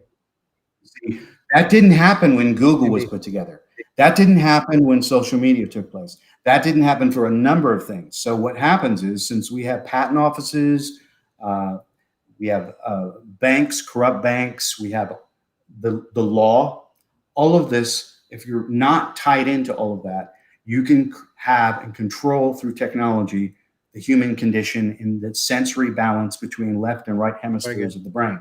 This is why it's so important that people begin to hypothesize and look at this even in their own communities. That previous guest that you had that's in New Zealand, there's actually a licensing agreement for that country for this technology. One of the leading scientists in the world is there. Mike McCubre is there. He's retired. And Australia has had a license for this. Everybody's waking up to this now, which is a good thing, because for the first time, subjects that you and I would prefer to be talking about proper ethical, moral change, we can have those, and those are realistic conversations now. They're not myth. This is what's getting ready to go down. It's really important. Indeed. James, very, very happy at this update. And I think we're going to invite you back on in the next show, because I'd like to continue tracking this particular conversation. I think it's a really important one. I'm sorry to drop you out so soon, but thank you, brother, for joining us today on Arise Guerrilla.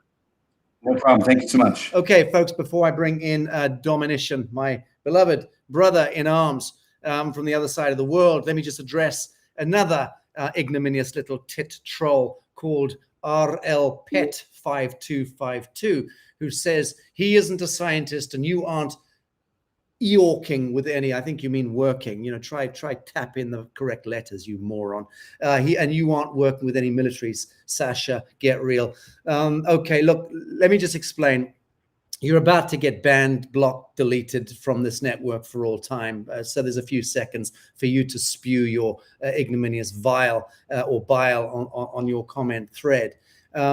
Go to the Lazarus Initiative, imbecile, and you will see multiple videos with me, with 5-star military generals and with signed military scientists. Okay, I've made a lot of what I've been doing with the military and intelligence community available to the public in the public domain. You fucking idiot.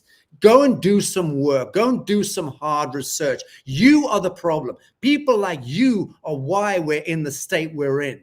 Okay, I don't know why you're even on this network watching this broadcast. James Martinez is far more than just a scientist, far more. You, on the other hand, are a nobody. I'm now going to personally have the pleasure of blocking and deleting you for all time. Goodbye, sweet prince. Okay, that's how I'm going to continue to deal with these kind of tits on this network. We are weeding every single dark heart out of our very conscious and dynamic network, friends. Thank you to the rest of you for such incredible comments and feedback today. Thousands of comments coming in. Very, very grateful for your intelligence and leaning your hearts and minds into this flame of truth and disclosure. Dominican, where are you? There you are. I am here. Can you hear me and see me clearly? I can, and you're late. I'm late bringing you on. I'm sorry. We're backed up slightly. Dominican is one of the Arise Guerrilla production team, actually, creating various video edits many of you have seen. He spent over 2 years working alongside a renowned Hollywood producer and a well-known, not to be named Hollywood scriptwriter, learning the art of storytelling. But seeing the ugly side of the entertainment industry, he turned it down to pursue a higher path of ethics, right action, and truth in the hope of awakening humanity. He's just published the first in his series, The War for Ascension, edited by David Farland. There we have it. Harry Potter, Twilight Maze, runner, and Brandon Sanderson. You are very welcome, Dom. You've only got 5 minutes with us, I'm afraid, but let me ask you. One, you had a horrible experience in Hollywood. You left determined to create a different kind of entertainment. Do you want to share a bit of what you witnessed? Do you think entertainment industry can survive much longer? And if not, what replaces it? The floor is yours. Beautiful. Well, let's hit the ground running then. So basically, one of my stories was picked up by a Hollywood producer. I was offered an opportunity to turn my book into a script for a TV series. And yeah, effectively, that was basically a dream come true for me. But during the production sequence of my story, I noticed the age of my main cast characters had gone from 20 to 25 years of age, down to 14 to 16 years of age. Adjusting times, names, ages, locations, look, this is normal, but then they began to steer my story into a direction of a teen serial focused around the scholastic system. So further along the treatment path, treatment is just a fanciful word for a synopsis. My project was assigned an experienced scriptwriter. And I mean, this individual had worked on the greatest cinematic productions of our time. I felt blessed. I was showered with praise and adulation. My head grew big, and I was learning a lot in the process. But moving forward, I noticed the scriptwriter was insisting the young cast members display a free-spirited Dionysian flair. And the Dionysian theme, along with the black magic themes and other occult mechanisms, slowly started to permeate my story. So for those who don't know about Dionysus, he's Zeus's son in Greek mythology, and just another typical perverted conquering demigod. Nothing special about that character. But things took a severe turn when I read the pre-pilot treatment for my story. To my horrid shock, I noticed one of my young teen characters would be placed in a sexually seductive scene with an older character, roughly 50 years of age. I felt my heart vaulting into my throat as I was reading this. I would never write anything like that. And I couldn't fathom why these people were okay to have such a perverse scene. It made no sense structurally, and it didn't move the story along. And where I come from, Sacha, that kind of nonsense starts with the letter P, and that's just disgusting. So I couldn't be a part of that. Anyhow, I confronted the scriptwriter and producer, burning with rage. And I mean, this was supposed to be my glory ride. This was supposed to be my grand ethical opus. And it was just reduced to a perverted 80s B-grade pornographic scene, which is just terribly confronting at that time when I was reading this part of the story. Anyway, the conversation lasted all but 15 minutes. And I basically threw the book at them, if you'll pardon the pun, sharing my concerns. And it was met with polite deflections and wayward reasonings like, edgy and current, and we need to fit into the competitive industry right now. Anyhow, this didn't sit well with me, being the hot-blooded Italian-Australian alpha male that I am. So I had a full meeting with them, including the individuals who were potentially greenlighting the project. But unfortunately, I was met with the same sort of nonsense. I was criticized for not being compliant with their strategy. After waging through, my deep concerns, I stood my ground. I stared the devil in the eye and I said, no, you're not going to do that to my story. And as far as I'm concerned, mate, we are done. You can keep your money. You Very can good. keep whatever you need to keep. I'm finished. So when you stare the devil in the eye, Sacha, you get burnt. And it's scary. And it's so Very good. Dominican, show us the book cover again, please. And I want people to see it. And please tell us where people can get that. Absolutely. Of course, if you want to feed the beast, you can go to Amazon. You can purchase it there. DominicanGennari.com. My name will be, no doubt, Joanne will put it in the chat there. You can go ahead and jump onto my website and have a look through there and reach out. We want to make this story the story that we can have that is ethical and worthy of your time. Very good. Dominican, brother, I'm sorry it was so short today, but we'll be doing more drops with you coming up now that we've flashed open the kimono and unveiled you as part of our terrorist organization to the world. Much love to you, brother. Thank you. Very good. Guys, so happy to be bringing on next the leading Dutch activist and founder of the Virus Truth Organization, Willem Engel, the infamous Willem Engel. Willem was infamously grabbed whilst driving and sent to prison for the second time in a short time and placed in solitary confinement when we tracked his story last spring. Very happy to be bringing Willem back on to get an update on what's happening in the Netherlands and his part of Europe. Welcome, Willem. Thank you very much, Sacha. It's great to be back. I'm still free and no arrests lately, but that could change this autumn. And if you give me a few minutes, I will tell you why I think we are at the forefront of the end battle, I would say. So I think most of the people are aware of the farmer uprising in Holland and that it is somehow connected to nitrogen. However, what people might not get is that it's all interrelated and it's all part of Agenda 2030. Then we come to the part where we see energy prices spiking. And of course, people say, well, this is because of the war in Ukraine. We have to boycott Russia. Of course, that's also a hoax. So we are seeing the same pattern that we saw with COVID, now with climate change, with nitrogen, with inflation, with energy prices, which will lead to, I believe, it will start on the 1st of October, the Great Reset. Now, then there's questions, of course, what can we do about it? Most of the measures are gone. We had a demonstration today in Amsterdam. It was big, but not huge like last year, because then we still had measures. So it seems that people are enjoying the summer, which is great. We have to be supercharged for the end battle. But when it doesn't hurt people, they are not readily activated. Now, with the energy prices, that will bankrupt, I think, all small businesses and private people who are not filthy rich. And my estimate is that it's around the end of September, beginning of October, we will see a massive uprising. We have seen that happening already also around that nitrogen crisis in Sri Lanka, then Bangladesh, then this week Iraq fell in the same or similar fashion. Now, I believe those were still pretty much constructed or coordinated to take over, to have them be governed by a one world government. And that's why I think we shouldn't all just take to the streets and try to get into the palace and take a plunge in the presidential pool. That doesn't really change anything. I think what is really important is that we have to look ourselves in the eyes and ask ourselves the question, can we still finance this criminal network?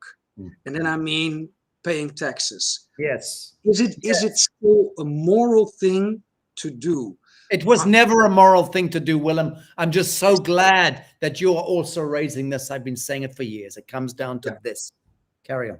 So the former speaker was mentioning feed the beast when buying at Amazon, but I think this goes much further. Of course, all the multinationals are guilty. They're complicit. They're part of the World Economic Forum, so they have no legitimacy to exist, I would even say. We have to use these anti-cartel measures and cut them up in little organized national companies. But before we can do that, before we are able to get our judiciary back and to get our parliament back, we have to stop feeding the big beast, and that means taxes. And I cannot call for people to stop taxes for two reasons. That would be incitement. But the second reason is I don't want you to tell you what to do. I want you to think about this and then come to that moral conclusion yourself. Can you still allow yourself to finance terrorism? Because that's what we're talking about. Exactly right. And that's what it is. I mean, government equals land grab and gold grab. Governments were set up and orchestrated and engineered in order to sever the relationship between living men and women of the living soil and the soil itself, which is a land grab, through registrations and statutory bullshit and all the ordinances that come with government. So the Catholic Church and government simply stole the land and then stole the gold. But more seriously than that, they steal the fabric of human soul, the life force of human beings, because that's what it's all about. Ultimately, the harvest of humanity, the sacrifice of innocence. And that, of course, is what we're referring to here. Willem, in parting, I want you to give a message, please, a clarion call to people of the world. Emphasis the men, the brothers, the fathers, and the sons. What is your message to them as we begin our move into autumn and then the winter of discontent? Yeah. Do not fear, because this is the battle. This is what we have been preparing for. I think if you're still standing after 2.5 years, you are ready. Don't doubt yourself. Ask yourself the question, what can I do? So keep your head cool and your heart warm.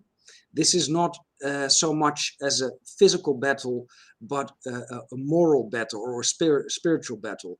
If you can really embody the ideals that you want in the world, we also have a great opportunity to change it for the better.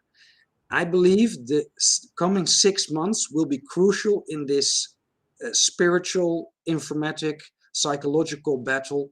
And that's what I think we all are meant to do. That's why we are here.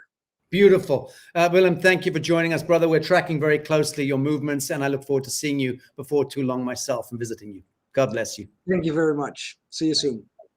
Okay, friends.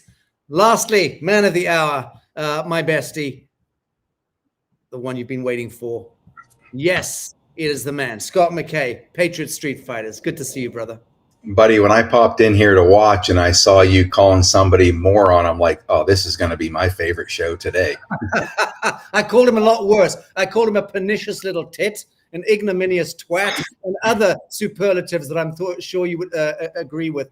Scott, before we say anything, Dante, a.k.a. El Chapo, Lagerfeld, wow, wants to sign up to the Patriot Street Fighters and set up the Mexican chapter in the Yucatan. Any objections? No, not at all. In fact, we actually have the doggy, what do you call it? The doggy bandana somewhere in the shop. We're going to get one down there right away. I got to get a pair of goggles and a leather vest for him. I should be ready to go. Beautiful. Scott, please, a quick Patriot Street Fighter update for the audience. Yeah, things are obviously cranking. One of the things that, Operation Tomahawk has been this, like I said, a very important part of what we're doing lately. And that's economic warfare has gone just explosive beyond imagination from my seat. So we've been at it with information warfare for a couple of years, kicking their ass. Now we're going after them with economic warfare with Operation Tomahawk. Talked to McKay yesterday. We are talking about launching Operation Avalanche, setting up. I've been talking to Jeff Brain literally for a year about getting a national state-by-state organization of Patriot Street Fighters everywhere, registering, enrolling, not enrolling, but registering. Where are you? So we can see everybody where they are, and then populate it county by county, and then using that to collectively organize movement on election day to overrun every aspect of the election. People say elections don't matter. They're going to steal them or whatever. One thing they can't do is if you have a massive avalanche, even worse in 2020. And in addition to that, you got volunteers and Patriot Street Fighters that are going there to work on election day, go out banging on doors, do all the shit that I did, all the grunt work, be there with videotape, seeing what's going on, poll watchers, and just massive inclusion on our side to swamp election day. If it even happens, I'm not so sure election's going to happen. But anyways, that'll be, like I said, we're just in the initial stages of discussion on that. That'll be Operation Avalanche. That's Patriot Street Fighter. One of the things I did see, Joanne shout out to me about the Reawaken America tour. Might want to talk about that for a minute. Obviously, they're trying to discredit the Reawaken America tour. Why wouldn't they? If they didn't, I have no respect for them. I mean, if they're gonna be what they are, at least fight to the very end. We know they're gonna be decapitated in the end, but I wouldn't respect them if they just all of a sudden threw their hands in the air. You got me. So we can expect the worst. You know what happened in New York, of course. Part of that is the New York AG has now put me in her crosshairs. Again, just another criminal, using the power of government. And that didn't work. Obviously, we outsmarted her, but I could have done that when I was in the 3rd grade, actually. And then, so those are the things that are cranking on our side. By the way, I think this would be a great ending for your show today. When you had this clown that was over here doing what he's doing, I just want to give you a sort of this is like my little acting role on that poor bastard's parents, the ones that had to jackhammer his diapers when he was a baby. I can't imagine how horrible that would have been. But imagine the parents like today, right? So here's just a scene. This clown's parents are out with 2 other couples, right? And they're just having their general discussion. And so one of the couples says to the other, so what are your kids doing today? I heard your son's doing really well. Oh, yeah, my son, he started that body shop three years ago. How's that going? Well, it's going great. He actually has 4 of them now. No kidding. Wow, that's impressive.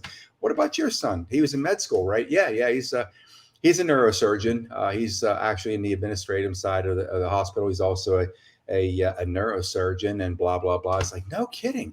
And this clown, RL Pet 52, his parents are sitting there, of course, and they said, well, what about your son? Whatever his name is. I think they just refer to him as Shitbag for his nickname when he's a kid. And they says, so what does your son do? My son, he's a shill. And they're like, a shill? Oh, what's a shill? A troll on American Guerrilla Network. A troll? Yeah, like a milquetoast pussy.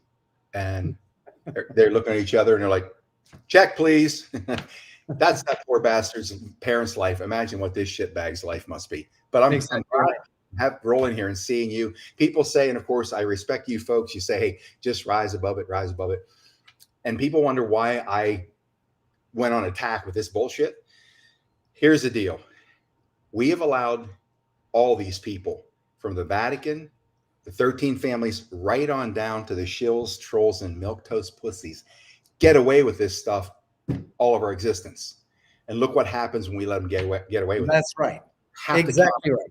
You got exactly right. We've got to weed the garden and do the housekeeping as far as I'm concerned. Actually, Scott, I really picked this up from your credo within the Patriot Street Fighters, and the way that you operate. You're very genteel, you're very kind, you're very gracious, you're very courteous, very, very well-mannered. All of your guys around you, your security detail with all their guns, they handle themselves impeccably as gentlemen. Fuck with them and you're dead. You will have your head surgically removed from your shoulders if you are a dark heart and you're moving against humanity. And I did learn that in touring with you last year. You always give the benefit of the doubt to people, but the minute you know you're dealing with a dark heart, surgically remove the head. Then and there. We are at a time of Dungeons and Dragons. We have reached that epochal Armageddonist end of days scenario, like something out of Tolkien's Lord of the Rings. You know, when it's almost like a trans-dimensional realm of ghoulish demonic forces. Certainly they have managed to infuse their dimension into bureaucracy and technocracy. They've taken control of the apparatus and the superstructure of the status quo. But they're also seeping now through demonic interventionism, courtesy probably of things like graphene oxide and all the synthetic molecules that have saturated the bodies, the minds, and the hearts of our kin. We are all susceptible to that ghoulish demonic interposition. We must be very mindful as we move forward. Scott, I don't know if you saw earlier the governor, the guy's running for governor of Christ, I can't remember, forgive me, Kevin Hoyt. I'll come to it in a minute, but he's in the gubernatorial race. I'll get to where it is in a moment for the audience. I don't want to leave you. Vermont. Thank you, Vermont. See, I have a live studio audience here. And he was saying that as far as he's concerned, Scott, we've absolutely got the game. We're in control. The good guys are in control. This is just theater playing out. You've also, to some extent, maintained this. Do you still feel that this is just theater playing out? The hard knocks that are happening to us are part of that orchestration as a needful and even kindly way of the nouveau establishment educating people and bringing them up to par. What are your thoughts? I gotta say, I vacillated back and forth a couple times on the degree of which the control the white hats have. Sometimes it is that they have the controls that are important, so the Satanists can't destroy the world, the New World Order, the World Economic Forum, and all their minions, and they're allowing them to do what they do because to show first Americans, wake them up, show the world what they will really do if they gain full power. They're giving them enough just to make it look like they do have virtually full power. And we get to sit back and not just watch it, we get to experience it, and we get to see loss of life, including people that we care about, etc. And then there's the other side that playing a lot of this out, even to a higher degree, like the whole backdrop of Brandon when he was, giving his satanic speech and telling people like us, good, you have guns, we're going to send F-15s out, all this bullshit. That's so crazy. I just can't, look, the guy's dumber than an outhouse rat since the time he entered politics back in the 70s. He's a criminal way back in the 70s and not very smart. I mean, he really is one of the stupidest people out alongside Barbara Boxer that's ever been in Washington, D.C. But the reality of all of it is this. The one thing when people say, well, wait a minute, if you're saying that they've allowed these people to go ahead and take this baton down the satanic stairway to this degree, and I lost my father, my sister, my mother, here's the thing. Military intelligence told us the ending will not be for everyone. So if this is, and again, we all have to start taking responsibility. We're culpable. We still are sitting back, many people waiting for the government, Trump, the military, or Christ, or a savior to come and save us. And I always say, like, you're a born again Christian, right? You were saved, right? Yeah. Now you're waiting for Christ to save you again. Okay. So when does this stop where somebody else has to save you? Thought you're already saved. Thought Christ actually, was tacked to a cross and brutalized to save you. Why do we keep sitting back waiting for somebody else or something else to come and do our job? So the whole point is this: through the course of it all, there's going to be loss of life. It was going to happen anyways. I lost the general, obviously. And so I can say this without being callous to people that lost life. I did too. But the reality is this: there were contracts, spiritual contracts that were made, with themselves when they came here, and their exits, Kirsten W. I had somebody channeling some information from her to me, etc. Same thing, same mindset. It was that time or whatever. But we have to rise, because if we do not, and somebody else does it for us, guess what? It's coming back again. Yes. And we're descending into permanent darkness. But if we do it, it'll never happen again, because it'll be seared in our memories, our DNA. Ongoing generations will never let them forget it. And that's why we are the ones responsible for our own salvation, basically, on that realm. Beautiful, Scott. Thank you so much for closing this. And just a reminder that third-party interventionism has always been the problem. Again, as I said earlier, government's function was always to remove the relationship between the sons and daughters of God and the sacred soil. And that's what government does. It removes us from the land. It steals the land from us, and it then steals the gold. It creates scarcity economics, inflationary economics based on usury, the root of all ill. And then it does worse. It begins its witchery, its egregore, lower astral interventionism. This is the,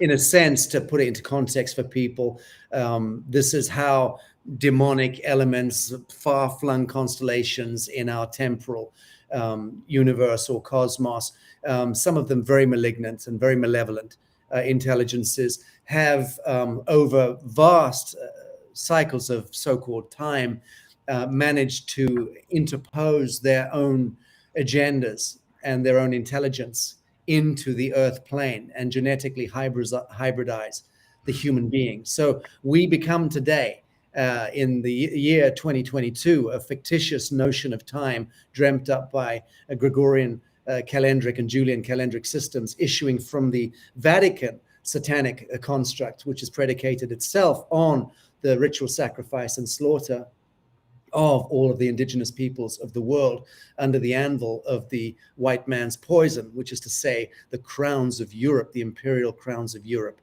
which became the Anglo-American Corporation. But I'm taking it back to the genesis point here. Third-party intervention, the church and the state. This notion that they have maintain separate powers is bullshit. The church is the state is the church. The church in this context is the Luciferic church. This is the one that most people worship at as witless idolaters, unwittingly shuffling along their life force, doing the wedding vows, attending the ceremonies, wishing each other happy birthday, happy Easter, happy this, fucking that, whatever. All of that playing into the fiction of the 1260 time signature. It is diabolical in extreme because that is how we collectively managed to project our plasma field into this great witchery, and we became the engineers, the progenitors of the very thing that has now come back at us as the pernicious status quo, the establishment, the satanic Illuminati. All of those are Zen masters manifested in the field in order to teach us what apparently we want to learn, which is why we manifested that in the field. And that is really, I think, Scott, what you were saying. This is a feedback. We manufacture this stuff. We have to withdraw our permissions from the third party. Step away from satanic interventionism in your own church, in your own mosque, your own synagogue, whatever it is. Step away from all intervention. The high street consumerism is all interventionism. Scott is spearheading Project Tomahawk, which is all about ending that in the most powerful nation on earth. As we sign off, tell us about Project Tomahawk. How's it going, and where do people sign up? Yeah, Operation Tomahawk. I thought you were going to throw out their Project Hatchet or Project whatever other one you use it from time to time, but I'm so enamored by that today. You just let me alone today. It's fascinating to watch it happen. We probably have 1,000 people a month now pouring in, and it'll go geometric. But again, like I said, when I first saw this, and it's a simple concept of just go natural, stop buying this BS. And again, I saw a different picture. As soon as I had my no loaded up, I wasn't really interested in looking at anything else in my world. No time. Saw this, and I was honest. I'm apprehensive to tell you what I'm about to tell you, but I said, here's what's happening in my mind. I saw this thing, and when you learn about the construct of the capture of all these corporations, we all know brand name, 11 corporations bottom all up, and those 11 are controlled by BlackRock, State Street, and Vanguard State Street. And I'm thinking, holy shit. When I saw that connection, I'm like, oh no, I don't care how busy I am. And I just, boom, it started coming out. I said, here's what I'm going to do. I'm going to launch a new platform, blah, blah, blah, economic warfare. And we are going to go after these bastards. And we are taking the tomahawk to their blood supply, which is our money. We're going to shut off their cash flow, stop buying their shit. So we don't realize, it's hard for us to get our heads around that, yes, these people in their double-blind, placebo-controlled, peer-reviewed literature that they publish showing you, knowingly, this stuff kills us. right? And just like the CDC will tell you all the things that are true while they sell you on taking, the vax and everything else.